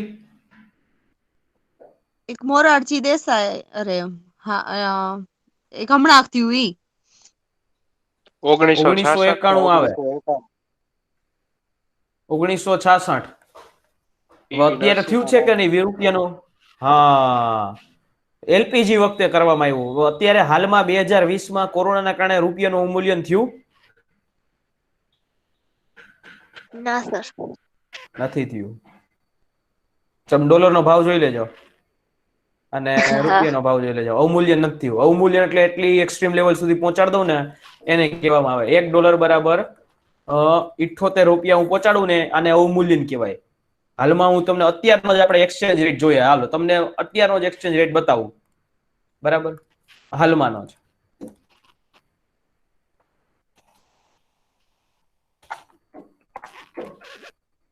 જોઈ લ્યો, દેખાડું. $1 બરાબર 0.014 US ડોલર. હવે $1 બરાબર મારે કરવું હોય તો ભારતના 73 રૂપિયા છે. કેટલા? 73 રૂપીસ, જે અત્યારનો ભાવ છે, આજની તારીખનો અને અત્યારે 12/12 નો, અત્યારે 12/12 થઈ છે ત્યાં સુધીનો ભાવ. સમજાણું? હા. ઓકે. સર, તો 78 થી આગળ જાય તો થયું ગણાય એમ? 78 થી આગળ એક્સ્ટ્રીમ લેવલનું અવમૂલ્યન કહેવાય. હવે વિનિમય દર છે એના પ્રકારો ઉપર વાત કરીએ. 3 છે. એક તો પેક્ડ, બંધ, ફ્લોટિંગ અને તરલ, ફ્લોટિંગ. મેનેજ ફ્લોટિંગ અને સંચાલિત તરલ. આવી રીતે 3 પ્રકાર આના વિનિમય દરના પડતા હોય છે, બરાબર. હવે એના વિશે સમજાવું કે કઈ રીતે હોય. જો પેક્ડ આવે એટલે કે સ્થિર કહેવાય, કે જેની અંદર રૂપિયો જે છે એ તમારો નબળો પડે. પેક્ડ હોય એની અંદર સ્થિર આવે. આમાં એક લઈને કરું છું. આની અંદર તમારો રૂપિયો છે એ રૂપિયો નબળો પડે અથવા તો રૂપિયો પુનઃ મજબૂત થાય. જો આ રીતે થાય. આખું આપણે નવું મસ્ત કરીને કરીએ.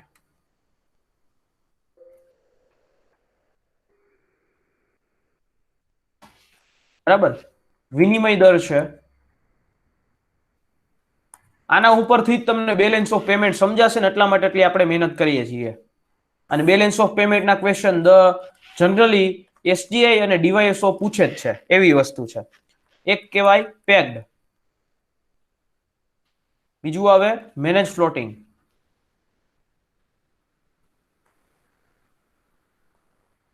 ત્રીજું આવે તો કે એ ફ્લોટિંગ. આ 3 રીતે આપણે વિનિમય દર હોય. હવે સમજો કે ભાઈ પેક્ડ હોય એટલે કે બંધ કહેવામાં આવે, સ્થિર કહેવામાં આવે, તો એ કઈ રીતે હોય? તો જુઓ, એના આપણે 2 રીતે હોય, બરાબર. 2 રીતે. કાં તો એની અંદર રૂપિયાને નબળો કરવામાં આવે એટલે એને અવમૂલ્યન કહેવામાં આવે, અવમૂલ્યન થાય. કાં તો એ રૂપિયાને પુનઃ મજબૂત કરવામાં આવે પુનઃ મજબૂત કરવામાં આવે. આને કહેવાય રિવેલ્યુએશન. $1 બરાબર જે 60 રૂપિયા, ધારો કે 73 રૂપિયા અત્યારે છે, કાલ સવારે એની જગ્યાએ 78 રૂપિયા કરી નાખો $1, એને કહેવાય રૂપિયાનું અવમૂલ્યન. બરાબર. $1 બરાબર કાલ સવારે જે હાલમાં 73 રૂપિયા છે એની જગ્યાએ તમે 70 રૂપિયા કરી નાખો તો એને કહેવાય રૂપિયાનું પુનઃ મૂલ્યન કહેવામાં આવે. બરાબર. સમજાણો વસ્તુ. અવમૂલ્યન શું કામ કરવામાં આવે? અવમૂલ્યન મુખ્યત્વે નિકાસ વધારવા, અને નિકાસ આવે તો ડોલર આવે. બરાબર. નિકાસ વધારવા અથવા તો રોકાણ વધારવા હંમેશા અવમૂલ્યન કરવામાં આવતું હોય છે. સમજો. હમણાં મેં તમને પ્રશ્ન પૂછ્યો કે ભારતની અંદર કેટલી વખત અવમૂલ્યન કરવામાં આવ્યું. હમણાં મેં પ્રશ્ન પૂછ્યો તો એમાં તમે મને જવાબ આપ્યો 2 વખત, પરંતુ ન્યા તમે એક વસ્તુ ખાઈ ગયા કે ભારતની અંદર સૌ પ્રથમ જે અવમૂલ્યન કરવામાં આવ્યું હતું એ 20મી સપ્ટેમ્બર 1949 1949 ની અંદર કરવામાં આવ્યું હતું. આ સૌ પ્રથમ કરવામાં આવ્યું હતું ભારતનું રૂપિયાનું અંદર અવમૂલ્યન. બરાબર. ત્યાર પછી જે છે એ 1966 ની અંદર કરવામાં આવ્યું, અને છેલ્લે જે એલપીજી વખતે એટલે કે 1 જુલાઈની અંદર 1991 ની અંદર કરવામાં આવ્યું. આ 3 રીતે અત્યાર સુધીમાં દેશમાં રૂપિયાનું અવમૂલ્યન કરવામાં આવ્યું છે. સમજાણું? ઓકે સર, ડિવેલ્યુએશન ને સર, આ અવમૂલ્યન એટલે ડિવેલ્યુએશન. યસ. એટલે મને 2 વાર બધા બોલ્યા ને એટલે હું સમજી મેં તો આ લોકો ડિમોનેટાઇઝેશન કહેતા હશે. નહીં. ડિમોનેટાઇઝેશન અલગ. Yes sir. બરાબર. હવે વાત કરું ફ્લોટિંગ. ફ્લોટિંગ શું છે? એમાં 2 રીતે. હવે માંગ અને પુરવઠાના આધારે. હા સર, ડિમોનેટાઇઝેશન નું ગુજરાતી એક્ઝેક્ટ શું થાય? ડિમોનેટાઇઝેશન નું વિમુદ્રીકરણ. Okay sir. ડેન્જર છે. સર, એક્ઝામ માં કઈ નક્કી ન થતું, કોક વાર ઇંગ્લિશ માં કોક વાર ગુજરાતીમાં પૂછે. ના કઈ વાંધો નહીં. જો ફ્લોટિંગ 2 પ્રકારે ફ્લોટિંગ અંદર આવે. હવે માંગ અને ટૂંકમાં ડિમાન્ડ અને સપ્લાયના આધારે જે ડોલરની ડિમાન્ડ અને સપ્લાય છે એના આધારે જે રેટ થાય એ નક્કી કરવામાં આવે. એ વિનિમય દરનો જે બીજો પ્રકાર ફ્લોટિંગ કહેવામાં આવે. તરલ. બરાબર. કે જેની અંદર માંગ અને પુરવઠાના આધારે વાત કરવામાં આવે. તો એના આધારે માંગ જે છે અને પુરવઠાના આધારે જે એક્સચેન્જ રેટ વિનિમય દરની અંદર વધારો થાય. માંગ અને પુરવઠાના આધારે વિનિમય દરમાં જો વધારો થાય, બરાબર, એટલે શું થાય તો કે એના દ્વારા સ્થાનિક ચલણ જે છે, વિનિમય દરમાં વધારો થાય તો સ્થાનિક ચલણ છે એ મજબૂત બને. સ્થાનિક ચલણ હોય એ મજબૂત થાય, અને એ મજબૂત થાય તો એને કહેવામાં આવે એપ્રિસિએશન, નાણાંનું મૂલ્યવર્ધન. બરાબર. શબ્દ અલગ છે. એપ્રિસિએશન, નાણાંનું મૂલ્યવર્ધન.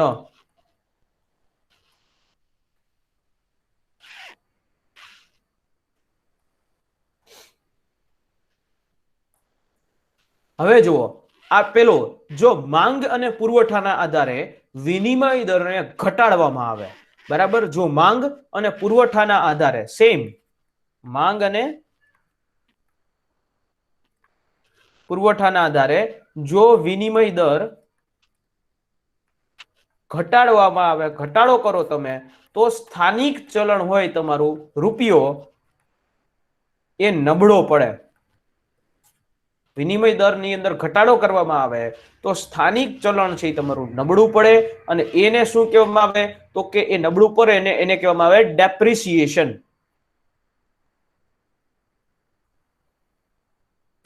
બરાબર. એ ગુજરાતી એને કહેવામાં આવે નાણાંનું અવમૂલ્યન.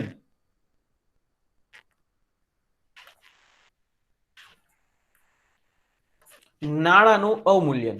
સમજાણું આ વસ્તુ?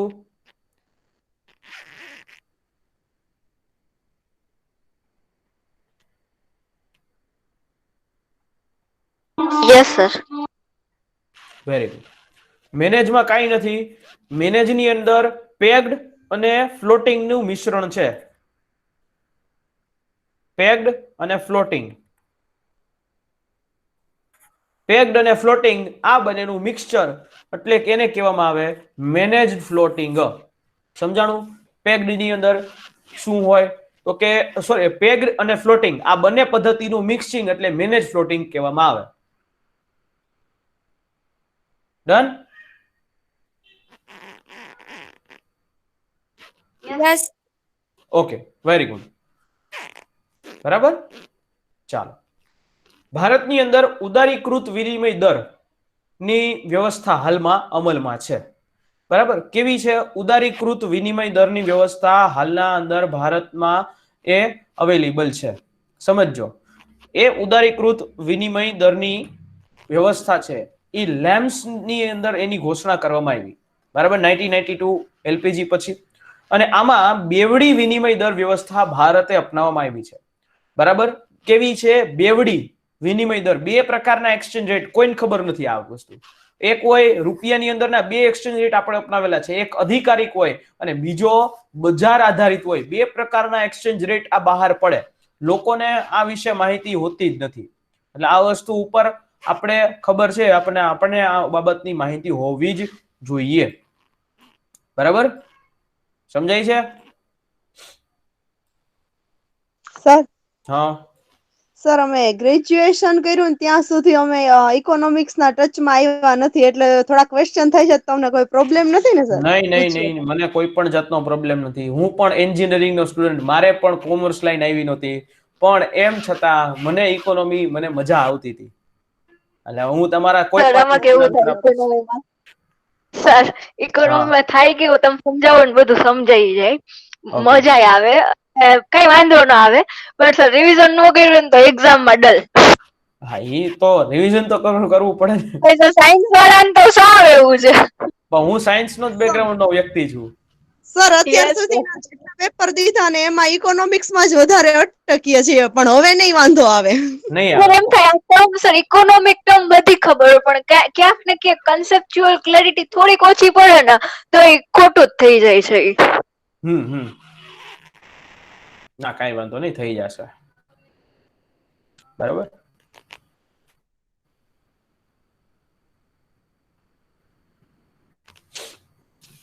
બરાબર, ક્લિયર થઈ જશે એમાં. પણ હા, તમારે થોડોક મને પણ સાથ અને સહકાર આપવો પડે, તમારે પણ કરવું પડે તો થઈ શકે. હું એકલો કરી જાઉં તો નહીં કઈ થાય ભેગું. સર એટલે અમને પ્રશ્નો થશે એટલે તમને પૂછશું. ડેફિનેટલી તમારા પ્રશ્નોનો જવાબ હું આપીશ. બરાબર, thank you sir, thank you. Okay. એટલે ભારતની અંદર આ ઉદારીકૃત વિનિમય દરની વ્યવસ્થા છે. બે પ્રકારના હોય, એક અધિકારિક હોય અને એક માર્કેટ વેલ્યુ આધારે વિનિમય દર નક્કી કરવામાં આવે. ઓકે, હવે નેક્સ્ટ જે વાત કરું છું એ double taxation avoidance agreement. Double taxation avoidance agreement શું છે? કે એક જ વ્યક્તિએ કે કંપની હોય, બે અલગ અલગ દેશોમાં એક જ પ્રકારની આવક ઉપર જેને ટેક્સ ન ભરવો પડે અને એ બે દેશો વચ્ચે DTAA કરાઈ કરવામાં આવે. ધારો કે ફોર એક્ઝામ્પલ વાત કરું, રિલાયન્સ નામની કંપની છે, એ ભારતમાં છે, પોતાનો વેપાર કરે છે અને ઇન્ડોનેશિયામાં પણ પોતાનો વેપાર કરે છે. બરાબર, એક જ પ્રકારની કંપનીએ બે અલગ અલગ દેશોની અંદર એક પ્રકારની આવક, બંનેના પ્રોફિટ ઉપર ધારો કે જે ટેક્સ આવે છે ઈ ટેક્સ ની અંદર એને બે અલગ અલગ દેશોને અલગ અલગ ટેક્સ ન આપવો પડે એના માટે એક એગ્રીમેન્ટ કરવામાં આવે જેને કહેવાય ડબલ ટેક્સેશન અવોઇડન્સ એગ્રીમેન્ટ. બરાબર, હાલની અંદર ભારતે 100 થી વધારે દેશો એવા છે કે જેની સાથે DTAA double taxation avoidance agreement કરેલા છે. ભારતની કંપનીએ ભારત સિવાય બીજા દેશોમાં પોતાનો વેપાર કરતી હોય તો એ કંપનીએ ન્યાયી ટેક્સ ભરવાનો, ભારતમાં ટેક્સ ભરવાનો, બધી જગ્યાએ ટેક્સ ભરવાનો. તો આ તો કંપનીને મોંઘું પડી જાય. તો એના માટે DTAA રાખવામાં આવે કે જે દેશની અંદર એક નક્કી કરી દેવામાં આવે કે ભાઈ આ કંપની આ દેશની છે તો અહીંયા ટેક્સ ભરશે. બરાબર, પછી એની સામે સમજૂતી કરવામાં આવે. ધારો કે ઇન્ડોનેશિયાની કંપની ભારતમાં વેપાર કરતી હોય તો એ ઇન્ડોનેશિયાની અંદર જ ટેક્સ ભરે. તો આવા પ્રકારના એક મ્યુચ્યુઅલ અન્ડરસ્ટેન્ડિંગ થી એગ્રીમેન્ટ કરવામાં આવ્યા હોય એને કહેવામાં આવે DTAA double taxation avoidance agreement. સમજાણું?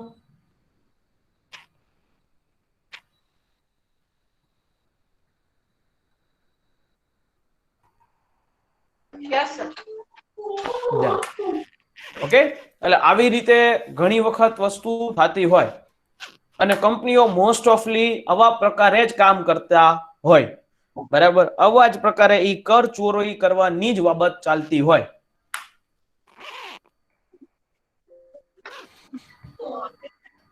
સમજાણું?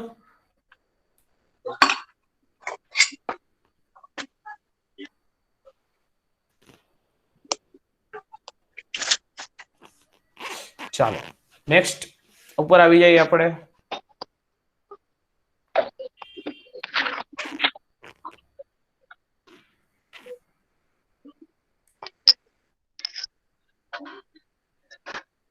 બરાબર, હમણાં તમને ખબર હશે કે દેશની અંદર જ્યારે આપણે ક્રૂડ ઓઇલ ઉપર વાત કરું છું, ક્રૂડ ઓઇલ ઉપર જેનું માઇક ચાલુ છે ને એ માઇક ઓફ કરી દેજો.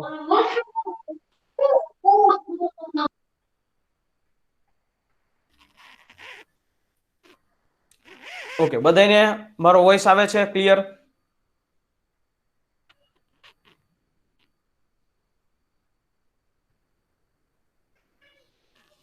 બધાને વોઇસ ક્લિયર આવે છે? યસ. ડન. ઓકે, હવે સમજો કે તાજેતરની અંદર આપણે દેશમાં ક્રૂડ ઓઇલ બાબતે એના મહત્વની વાત થાય, બરાબર. હમણાં દેશની અંદર અને એમાં ખાસ ઇન્ટરનેશનલ માર્કેટમાં આપણે બધા કોરોનાની અંદર હતા ત્યારે ક્રૂડ ઓઇલનો ભાવ માઇનસમાં વયો ગયો હતો, બરાબર. માઇનસની અંદર આ ક્રૂડ ઓઇલનો ભાવ વયા ગયા હતા. તો તમને એવું થાય શું માઇનસમાં ક્રૂડ ઓઇલનો ભાવ જાય ખરી? હા કે ના? જઈ શકે. કઈ રીતે છે? હવે કોરોનાની અંદર આપણે બધા લોકડાઉનની અંદર એટલે જે ડિમાન્ડ હતી ક્રૂડ ઓઇલની એ ડિમાન્ડની અંદર એક ડ્રાસ્ટિક ચેન્જ આવ્યો. ડિમાન્ડ છે એ ઘટી ગઈ. હવે જેવો ડિમાન્ડ છે એ ઘટી ગઈ, બરાબર. હવે જે બાયર્સ હતા, હવે હંમેશા ક્રૂડ ઓઇલ છે ને એ વાયદા બજારની આધારે ખરીદવામાં આવે. વાયદા બજાર, વાયદા બજારની અંદર કેવું હોય તો કે અત્યારે હાલની અંદર આજની તારીખે હું તમારી સાથે કરાર કરું કે 2 મહિના પછી આજની તારીખ એટલે કે 18 તારીખ થઈ તો એ 18 તારીખ 18 જાન્યુઆરી 2021 ના રોજ આપણે કરાર કરીએ કે 18 માર્ચ 2021 ની અંદર હું તમારી પાસે 500 રૂપિયાના આધારે કોઈ વસ્તુ ખરીદીશ, 500 રૂપિયાના ભાવે ખરીદીશ. આને કહેવાય વાયદા બજાર. હવે આવી રીતે જે વાયદા બજાર હતા, બરાબર, જે બાયર્સ હતા WTI ક્રૂડ ઓઇલના, એ લોકોએ જે ડિલિવરી 21મી તારીખે લેવાની હતી. હવે આ ડિમાન્ડ એટલી બધી ઘટી ગઈ તો એને પોસાય એમ હતું નહીં. અને આ જે છે એ ડોલરના જે ક્રૂડ ઓઇલના પ્રાઇસીસ છે એટલા બધા નીચે વયા ગયા કે માઇનસમાં આ પ્રાઇસીસ છે એ ઘટી ગયા, બરાબર. માઇનસ જે છે એની અંદર માઇનસમાં આ ડોલરની અંદર આ પ્રાઇસીસ વયા ગયા કારણ કે ડિમાન્ડ નહોતી એટલા માટે. સામેની સાઈડમાં સાઉદી અરેબિયા અને રશિયા આ બંને વચ્ચે એક ક્લેશિસ થયા. ક્લેશિસ એવા થયા કે સાઉદી અરેબિયાએ એવું કીધું રશિયાને કે સાહેબ તમે તમારા ડોલરની ક્રૂડ ઓઇલ છે એની અત્યારે હાલમાં લોકો લોકડાઉનમાં છે તો તમે પ્રોડક્શન ઘટાડી દો. પણ રશિયા કે મારે પ્રોડક્શન ઘટાડવું નથી, બરાબર. મારે કોઈ પણ વસ્તુ થાય મારે પ્રોડક્શન નથી ઘટાડવું, તમે થાય કરી લ્યો. હવે એનો ઈગોને કારણે આવા પ્રકારે વસ્તુ બની.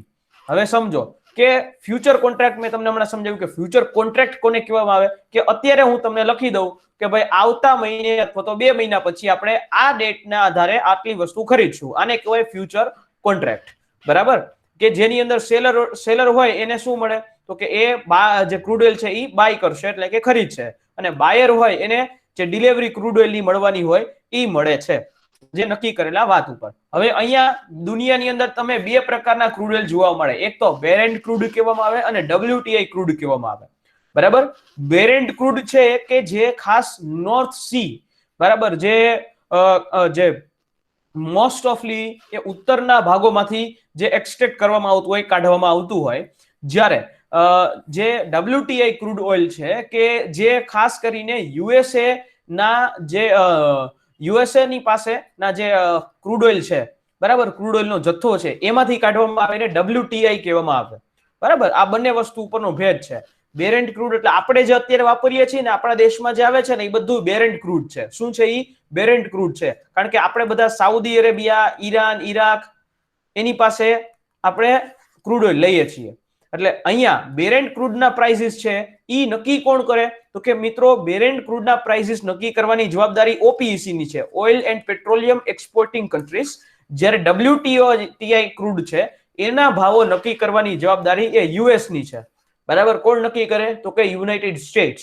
આ બંને વચ્ચેનું આખું એક અલગ અલગ ડિફરન્સ છે. બરાબર. હવે આ તો એક મેં વાત કરી હતી કે ભાઈ એક બેરલ ક્રૂડ ઓઇલ ની અંદર તમને આટલી વસ્તુ મળતી હોય. બરાબર. 35% પેટ્રોલ મળે, 25% ડીઝલ મળે, 5% મરીન ફ્યુલ મળે. બરાબર. 4.5%, 4.7% તમને જેટ ફ્યુલ મળતું હોય. 22% જેટલું તમને જે છે એ લ્યુબ્રિકેન્ટ મળે, પોલિશિસ કરવા માટેના મટીરિયલ્સ મળે, મીણ, વેક્સિસ મળે, અને છેલ્લે સૌથી નીચે કે આસ્ફાલ્ટ, જેને આપણે ડામર કહીએ, એ ડામર મળે. બરાબર. સૌથી છેલ્લે જે છે એ પેટ્રોકેમિકલના જે ભાગ હોય, છેલ્લે બચો એ ભાગ. એટલે આવી રીતે જે છે એ આખા એક બેરલ ક્રૂડ ઓઇલ ની અંદર વસ્તુઓ આપણને મળે. ક્રૂડ ઓઇલ એટલે કે એ કાળો રગડો છે, કાળો આખો રગડો કહેવામાં આવે. ઓકે. અને આખા દુનિયાની અંદર આવા જ પ્રકારે વાયદા બજારના આધારે જ ક્રૂડ ઓઇલ ખરીદવામાં આવે. ભારતે શું કર્યું ખબર છે? ભારતે આ લોકડાઉનની અંદર ભારતે તમામ ભંડારો પોતાના ક્રૂડ ઓઇલના ભરી લીધા. અને અત્યારે ભારત જે દરે પૈસા આપણી પાસેથી ટેક્સ લઈ છે ને એ સરકાર વધારેમાં વધારે ટેક્સ લઈ છે. હાલની અંદર જો ઈ પ્રાઇસ ઉપર વાત કરું તો અત્યારે ભારતને 1 લીટર પેટ્રોલ અત્યારે ધારો કે 83 રૂપિયા છે હાલના.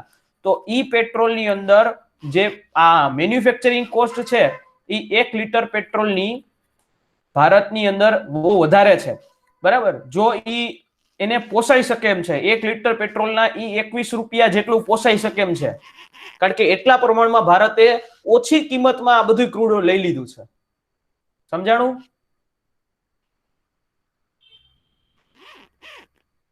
Yes sir. બરાબર. એટલા ઓછી કિંમતમાં 21 રૂપિયામાં પેટ્રોલ પોસાઈ શકે એમ છે, પણ કહેવાય ને કે ટેક્સીસ આપણે વધારે જોઈએ છીએ.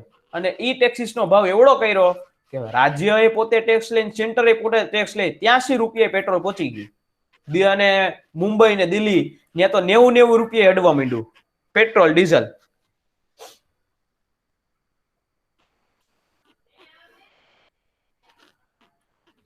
ચાલો,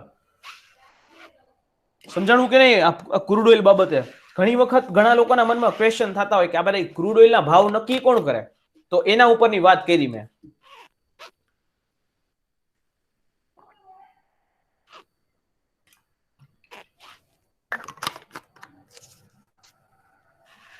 સર એક ક્વેશ્ચન છે.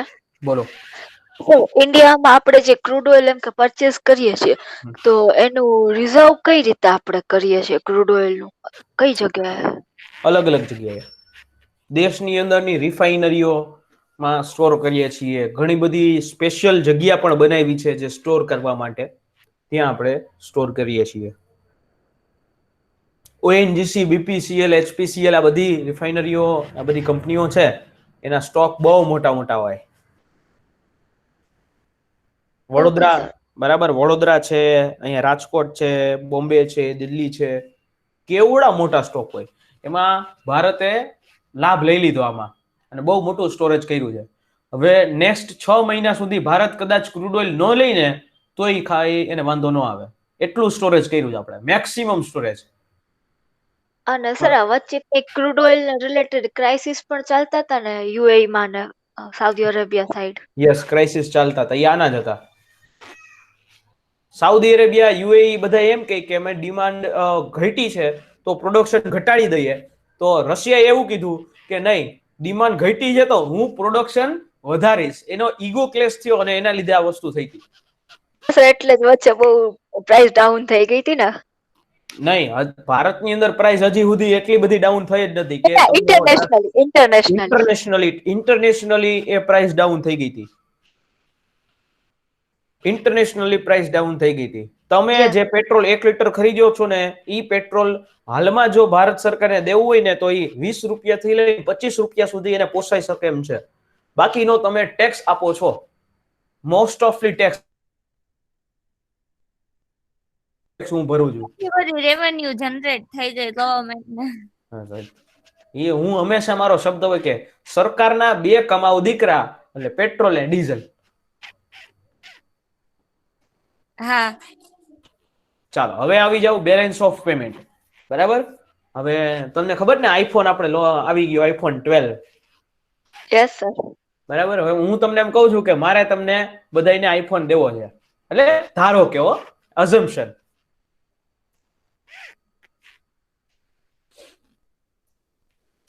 હવે આઈફોન ની કિંમત 1 લાખ રૂપિયા આપણે રાખી. આઈફોન 12 1 લાખ રૂપિયાની કિંમત છે.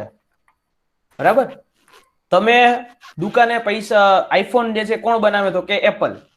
હવે એપલ કંપની જે છે ઈ આઈફોન આપશે કોને તો કે ઇન્ડિયાની અંદર એક મેઇન સેલર હશે, મેઇન હોલસેલર હશે, એને આઈફોન આપવામાં આવશે.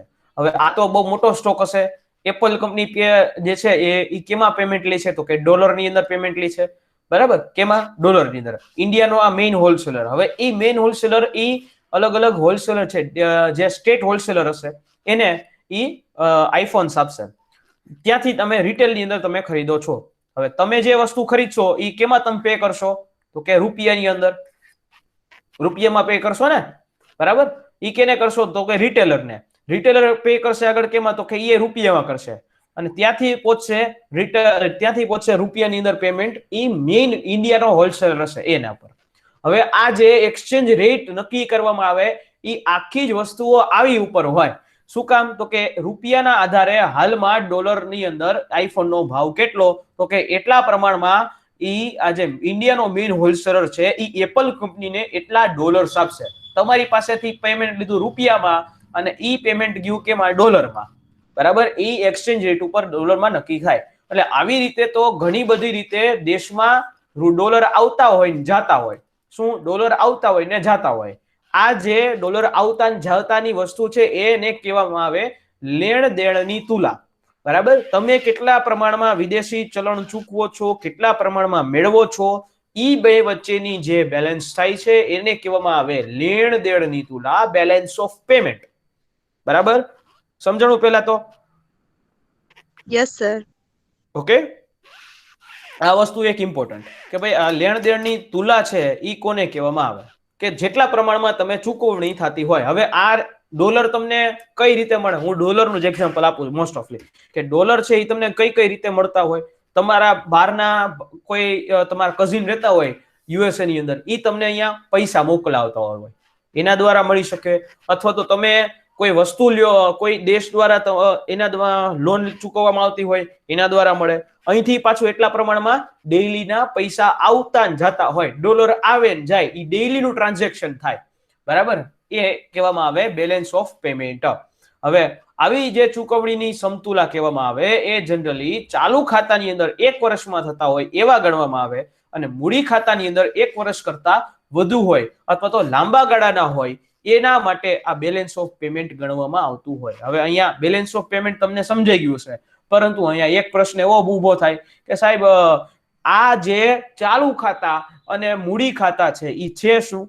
થાય ને કે ચાલુ ખાતા અને મૂડી ખાતા છે ઈ શું છે? એ વસ્તુ શું કહેવામાં આવે છે? હવે એની પહેલા હું હમણાં વાત કરું કે જો બેલેન્સ ઓફ પેમેન્ટ 3 પ્રકારે હોય. એક સમતોલ. બરાબર?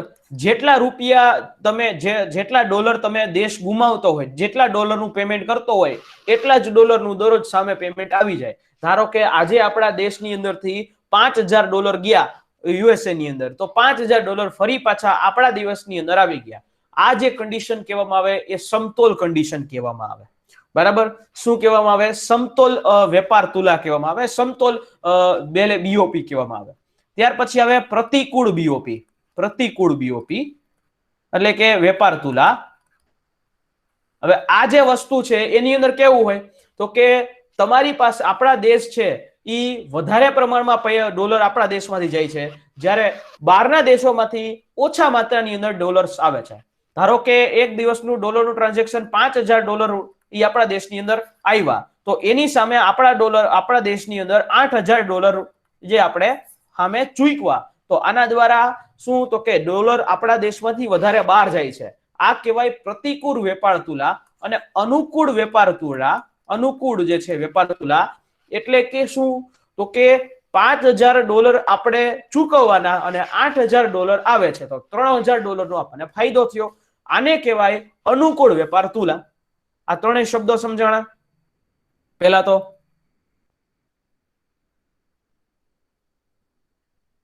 હા સર. હા ઓકે, બરાબર. આવી રીતે હોય. હવે સમજો,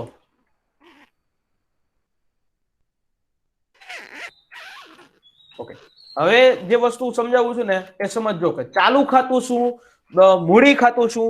જો હંમેશા જીપીએસસી એ બીઓપી ઉપર બહુ વખત પ્રશ્નો પૂછ્યા છે અને લોકોને આમાં જે છે એ ખબર નથી હોતી. સ્ટુડન્ટ્સ છે એ આમાં અટવાઈ જાય છે અને આપણે હવે અટવાવા દેવા નથી તમને. બીઓપી ના ભાગો કહેવામાં આવે, બરાબર? બીઓપી ના ભાગો કહેવામાં આવે. ઈ ભાગો કયા કયા તો કે ચાલુ ખાતું, મૂડી ખાતું અને અનામત ખાતું, એટલે કે રિઝર્વડ હોય. હવે ચાલુ ખાતું એટલે શું એ સમજાવું છું. ઇંગ્લિશમાં આને કહીએ આપણે કરંટ એકાઉન્ટ, બરાબર?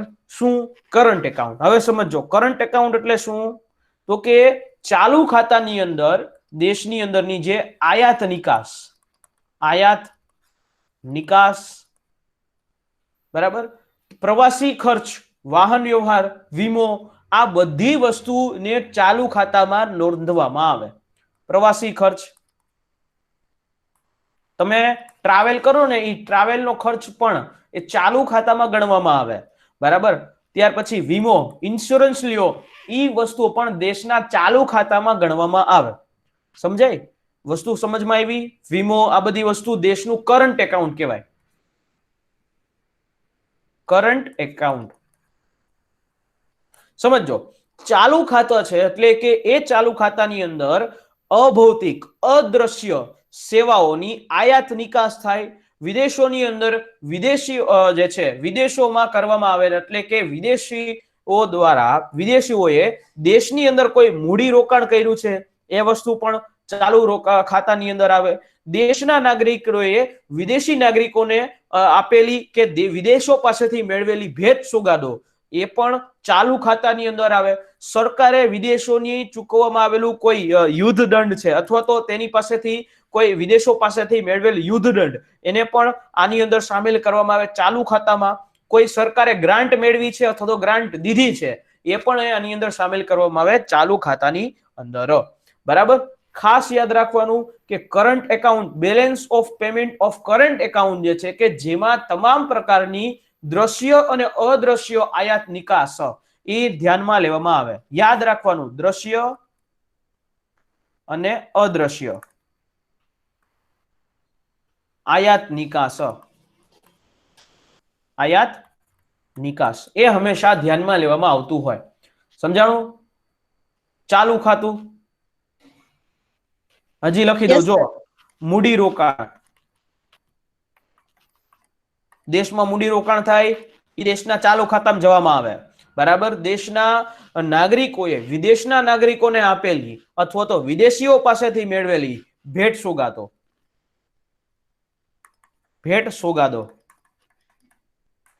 ત્યાર પછી તો કે કોઈ પણ સરકારોએ વિદેશીઓને ચૂકવેલો યુદ્ધ દંડ અથવા તો ગ્રાન્ટ, આપણે બીજી ગ્રાન્ટ કહી શકીએ. આ બધી વસ્તુઓ એ દેશના કરંટ એકાઉન્ટ કહેવામાં આવે. શું કરંટ એકાઉન્ટની અંદર સામેલ કરવામાં આવે? સમજાણું આ બધી વસ્તુ? કરંટ એકાઉન્ટ સર એટલે આપણે યુદ્ધ દંડ આપ્યો હોય અથવા તો કોક પાસેથી મેળવ્યો હોય, બે ગણાય ને? બે ગણવામાં આવે. આના માટે શબ્દ છે, તમને પેપરમાં આવો પ્રશ્ન પૂછાઈ શકે કે મૂડી રોકાણ એ મૂડી રોકાણ છે એ મૂડી ખાતામાં આવે કે ચાલુ ખાતામાં, એ બધી વસ્તુ પૂછાઈ જાય.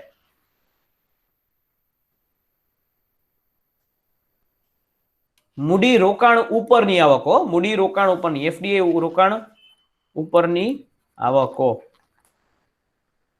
બરાબર? ક્લિયર? બરાબર? સર આ મૂડી રોકાણ એટલે શું થાય? એફડીઆઈ. ઓકે. બરાબર. ક્લિયર બધાને? હવે આ મૂડીરોકાણ ઈ ભારતમાં હોય, ભારતમાં વિદેશીઓ દ્વારા કરવામાં હોય, અથવા તો વિદેશમાં ભારતીયો દ્વારા વિદેશોમાં કરવામાં આવ્યો હોય ને તો એને ગણી લેવાની. આ અહીંયા ક્લિયરિફિકેશન છે. ઓકે. હવે બીજી વાત કે કરંટ એકાઉન્ટની વાત કરી લીધી. હવે આપણે વાત કરીએ કેપિટલ એકાઉન્ટ એટલે મૂડી ખાતું. મૂડી ખાતું. મૂડી ખાતું કોને કેવું મારે? તો મિત્રો યાદ રાખો કે મૂડી ખાતું એટલે કે જેની અંદર લેણ દેણની તુલનામાં એટલે કે દેશની અંદર અથવા તો દેશની અંદર આવતી બહાર જતી મૂડીઓ, દેશની અંદર અથવા તો બહાર જતી મૂડી, બરાબર, એની અંદર દેશની અંદર જે લાંબા ગાળાની કે ટૂંકા ગાળાની મૂડીઓ આવે છે, એફડીઆઈ એફઆઈઆઈ લઈ શકાય. ટૂંકા અથવા તો લાંબા ગાળાની મૂડી આવે છે, એ તમામ વસ્તુ કહેવામાં આવે દેશના મૂડી ખાતાની અંદર. સમજાણું આ વસ્તુ?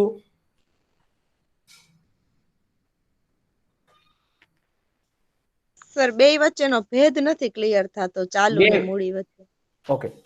ચાલુમાં એટલી વસ્તુ યાદ રાખો કે દ્રશ્ય અને અદ્રશ્ય આયાત નિકાસ, મૂડી રોકાણ ઉપર નિયામકો. હવે ધારો કે એફડીઆઈ ઇન્વેસ્ટમેન્ટ કર્યું તો એના દ્વારા કંઈક પ્રોફિટ તો થાય ને, એ પ્રોફિટ ને કરંટ એકાઉન્ટમાં ગણવામાં આવે. જ્યારે આ તો આખી મૂડી એફડીઆઈ 15,000 કરોડનું એફડીઆઈ આવ્યું તો એ 15,000 કરોડ રૂપિયામાં લખાઈ ગયા. સમજાણું? Okay sir. ઓકે. ત્રીજી વાત એટલે અનામત ખાતું કહેવાય, એટલે કે રિઝર્વ એકાઉન્ટ. અનામત ખાતું રિઝર્વ એકાઉન્ટ કહેવામાં આવે. રિઝર્વ એકાઉન્ટ એટલે કઈ રીતે? તો કે દેશની આરબીઆઈ પાસે જે સોનું પડ્યું છે, સોનું, બરાબર, કેની પાસે? આરબીઆઈ પાસે. યાદ રાખવાનું, સોનું પડ્યું છે.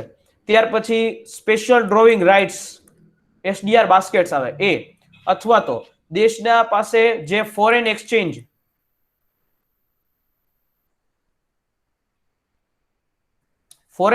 પડ્યું છે, આ બધી બાબતો છે એ દેશના અનામત ખાતાની અંદર આવે. બરાબર? સમજાણું કે દેશની પાસે કેટલા પ્રમાણમાં સોનું છે, એસડીઆર છે કે ફોરેન એક્સચેન્જ છે, એ દેશનું અનામત ખાતું એટલે રિઝર્વ એકાઉન્ટ કહેવામાં આવે. સમજાણું?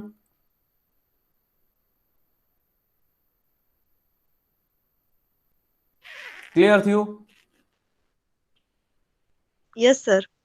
આ ત્રણ પ્રકારના ખાતા ગયા વખતે જ હમણાં પૂછી લીધું છે, ચાલુ ખાતું અને મૂડી ખાતું ઉપર પ્રશ્ન. બરાબર? લાસ્ટ ટાઈમ જ એસટીઆઈ આ પ્રશ્ન હતો, ડીવાયએસઓ માં આ પ્રશ્ન હતો. એટલા માટે હજી નો સમજાતું હોય તો પૂછી લેજો.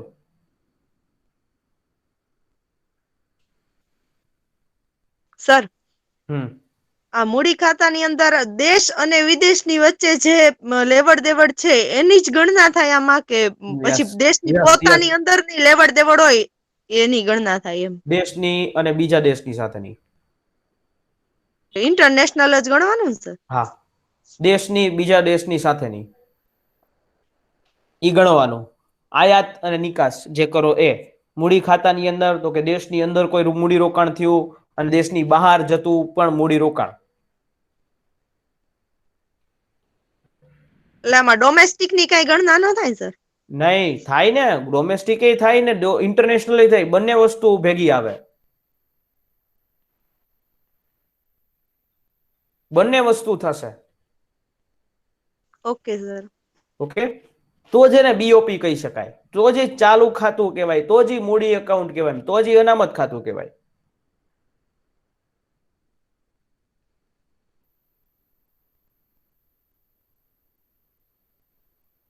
ક્લિયર બધાયને? Yes sir. બીજા બધા આપજો જવાબ. હા સર. હા એમ. Yes sir. હા, અડધા મને એવું લાગે ખુઈ ગયા છે, આવું બધું અઘરું ભણવા માંડ્યા તો. તો સર બીજાને પ્રશ્નો થતા હશે પણ હું ને માધવીબેન ને અમે પૂછીએ જ ને એમાં આવી જતા હશે. પ્રશ્ન થાય તો કરજો. અરે એવું નથી બધા. હા એમ. ચાલો ક્લિયર બધાને? અહીંયા સુધી સર બધાને સમજે? હા બોલો બોલો હા, એક ટોપિક બારનો ક્વેશ્ચન છે, પૂછું બોલો સર? બોલો બોલો. સર મેં એક સ્ટેટમેન્ટ વાંચ્યું હતું કે તમિલનાડુ છે ને ઈ બાજાર કર્જમાં પ્રથમ સ્થાને છે, તો બાજાર કર્જ એટલે શું સર? એટલે મતલબ તમિલનાડુ બીજા બધા દેશો પાસે સોરી રાજ્યો છે ને એ સેન્ટર પાસેથી લોન લઈ શકે અથવા તો બીજી કોઈ સંસ્થા પાસેથી પણ લોન લઈ શકે. તો ઈ લોન લેવાની અંદર ઈ પ્રથમ ક્રમાંક ઉપર છે. આરબીઆઈ પાસેથી લોન લઈ શકે, સરકાર પાસેથી લોન લઈ શકે. બે પ્રકારે લોન આવે, એક્સટર્નલ લોન અને ઇન્ટરનલ લોન. એક્સટર્નલ લોન એટલે કે આપણે બીજા કોઈ દેશ પાસેથી લોન લઈએ, it's a one of external loan કહેવાય. અથવા તો બીજી કોઈ સંસ્થા, બહારના દેશોની સંસ્થા પાસેથી લોન લ્યો, એ એક્સટર્નલ લોન કહેવામાં આવે. અને જો તમે ઇન્ડિયાની અંદરથી જ ઇન્ડિયાની કોઈ સંસ્થા દ્વારા લોન લ્યો તો એ ઇન્ટરનલ લોન કહેવાય. ડન? Okay sir. ઓકે. એટલે આવી રીતે બેલેન્સ ઓફ પેમેન્ટ, મને ખ્યાલ છે થોડુંક અઘરો ટોપિક છે, પરંતુ એ અઘરો ટોપિકને મેં મારી રીતે વાત કરી છે. બીજા કોઈને પ્રશ્ન હોય પૂછી શકો છો. યોગેશભાઈ આહિર પૂછી શકો છો.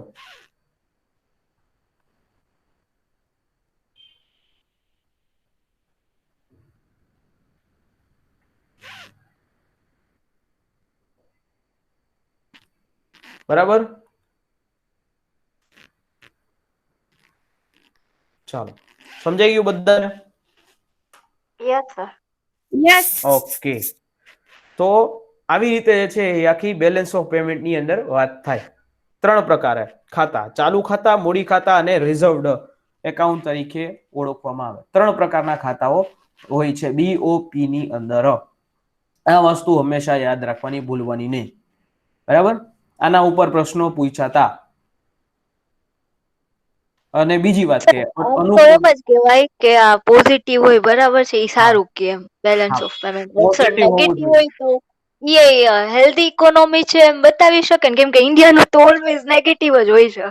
નેગેટિવ હોય છે, પરંતુ આપણે ઇકોનોમી ભલે હેલ્ધી રહી, બરાબર, પણ આ રીતે દર્શાવવામાં આવે. બરાબર. ઓકે. હવે તમને ખબર હોવી જોઈએ એક વસ્તુની, કે આપણે જનરલી 4 અલગ અલગ રીતે તમે વિદેશી હુંડિયામણો રાખી શકતા હોય છે.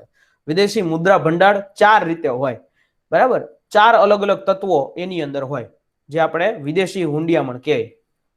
એ તત્વો ઉપર વાત કરીએ. એક નાનકડી વાત કરી લઈએ, પછી આપણે લેક્ચરનો વિરામ કરીએ. હા સર આ ત્રણેય ખાતા જે છે એ આરબીઆઈ માં જ હોય ને સર? યસ, આરબીઆઈ માં જ હોય. અને ભારત સરકારના નામે જ હોય ને કોઈ પણ? યસ, ભારત સરકારના નામે હોય. બરાબર? ઓકે, ચાલો હવે 4 રીતે આપણી પાસે દેશમાં ફોરેન એક્સચેન્જ હોય.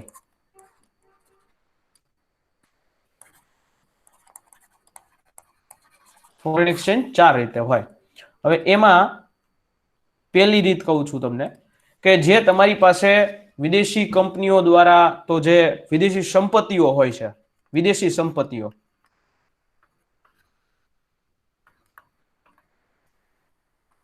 બરાબર, વિદેશી સંપત્તિઓ એટલે કે શેર્સ, વિદેશ શેર્સ હોય, વિદેશી કંપનીઓના શેર્સ, ડિબેન્ચર અથવા તો બોન્ડ્સ, આ બધી વસ્તુને કહેવામાં આવે ફોરેન એક્સચેન્જ. બરાબર? બીજો ભાગ હોય એ સુવર્ણ ભંડાર હોય, ગોલ્ડ, સુવર્ણ ભંડાર, ગોલ્ડ, એ પણ ફોરેન એક્સચેન્જ કહેવામાં આવે. બરાબર? ત્રીજી જે વાત હોય એ આઈએમએફ, ઇન્ટરનેશનલ મોનેટરી ફંડ, એની પાસે તમારો પૈસો જમા હોય. બરાબર? ઇન્ટરનેશનલ આઈએમએફ છે એની પાસે રિઝર્વ હોય. અને ઈ આઈએમએફ ની પાસે જે રિઝર્વ હોય કાં તો ડોલરમાં હોય અથવા તો ગોલ્ડમાં હોય. આ ફોરેન એક્સચેન્જ. અને ચોથું, જે સ્પેશિયલ ડ્રોવિંગ રાઇટ્સ, એસડીઆર કહેવામાં આવે, સ્પેશિયલ ડ્રોવિંગ રાઇટ્સ, આ પણ આઈએમએફ ની અંદર અંતર્ગત આવે. બરાબર? આની અંદર તમારા ડોલર બોલર બધું આવી જાય. આ 4 જે છે ભાગ ઈ ફોરેન એક્સચેન્જ ના પડે. તમને એમ લાગે કે ફોરેન એક્સચેન્જ એટલે માત્ર ડોલર, નહીં. ફોરેન એક્સચેન્જ ની અંદર આ 4 અલગ અલગ વસ્તુઓ આવે. ક્લિયર? સર આ એસડીઆર એટલે શું થાય? Special drawing rights.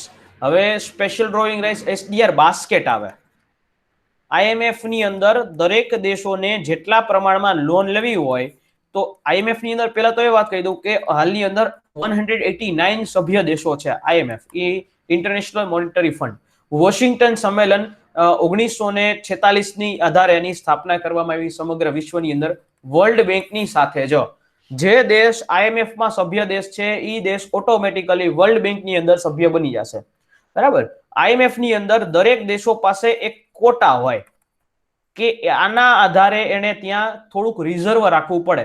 બરાબર? થોડુંક વસ્તુ એ રિઝર્વ રાખવું પડે, કાં તો ડોલરમાં રાખે, કાં તો સોનામાં રાખે. અને એ જે ને કહેવામાં આવે એ ડોલર અને સોનું, એના આધારે એના કોટા નક્કી કરવામાં આવે અને એને જ કહેવામાં આવે સ્પેશિયલ ડ્રોઈંગ રાઇટ્સ, કે ઈ આવી રીતે ત્યાં રિઝર્વ રાખી શકે. બરાબર? હાલમાં ડોલર, સોનું, યેન, રેમેનબી આની અંદર પણ છૂટ આપી દીધી છે. તો ઈ સ્પેશિયલ ડ્રોઈંગ રાઇટ્સ બાસ્કેટ્સ કહેવામાં આવે કે જેની અંદર તમને છૂટ આપવામાં આવે કેટલા કોટા પ્રમાણે હોય. દુનિયામાં સૌથી વધુ કોટો આઈએમએફ ની અંદર અમેરિકા પાસે છે, કે અમેરિકા પાસે બહુ મોટો કોટો હોય. બરાબર? તમે કેટલા પ્રમાણમાં ત્યાં રિઝર્વ રાખો છો? It's one type of SDR.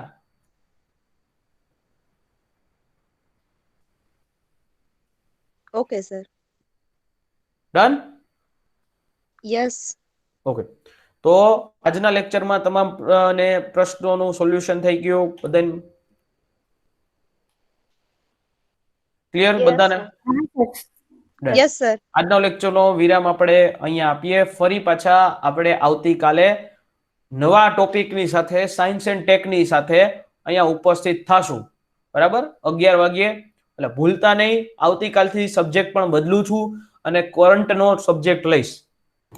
Sir આની પીડીએફ મૂકી દેજો ને. ડન થઈ જશે. હાલો, ચાલો. બરાબર? સમજાઈ ગયું બધાને? Sir Yes. આમાં આપણે કેટલા ટોપિક બાકી ઇકોનોમિક્સમાં? ઇકોનોમીની અંદર તમને બાકીમાં તો આ બેલેન્સ ઓફ પેમેન્ટ થઈ જાય પછી જો ઇન્સ્ટિટ્યુશન્સ આવે છે, અલગ અલગ ઇન્સ્ટિટ્યુશન્સ જેમ કે વર્લ્ડ બેંક, આઈએમએફ ને એ બધું છે. અને ફોરેન ટ્રેડ મારે કરાવવાનો છે. ફોરેન ટ્રેડ આની સાથે લગભગ હવે એક લેક્ચરની અંદર ઇકોનોમી પૂતી જશે ફોરેન ટ્રેડ ની અંદર. સર આપણે જીએસટી બાકી છે. હા, જીએસટી. ઓકે, જીએસટી પણ સમજાવી દઈશ. ચાલો, done? Okay sir. Done. Okay. ફરી પાછા ભૂલતા નહીં, આવતીકાલે ખાસ કરંટના અફેર્સના રિલેટેડ જ હું સાયન્સ એન્ડ ટેક બહાર પાડીશ. બરાબર? શું કામ? કારણ કે જે પ્રશ્નો પૂછાય છે સાયન્સ એન્ડ ટેકના એ કરંટના રિલેટેડ જ હશે. જે પીઆઈ ની અંદર પણ કરંટના રિલેટેડ જ હતા. એટલે કરંટ અફેર્સના અંતર્ગત આખું આપણે કરંટ ઉપર વાત કરશું. સૌથી પહેલા સૌર મંડળ જોઈ લેશું ફટાફટ, અને ત્યાર પછી મિસાઇલો ઉપર મારે વાત કરવાની છે. Done? Yes sir. Okay. Yes તો સર. મળીએ છીએ આપણે નેક્સ્ટ આવતીકાલે સવારે 11 વાગ્યે. ત્યાં સુધી આપણે વિરામ આપીએ લેક્ચરને. જય હિન્દ, જય ભારત.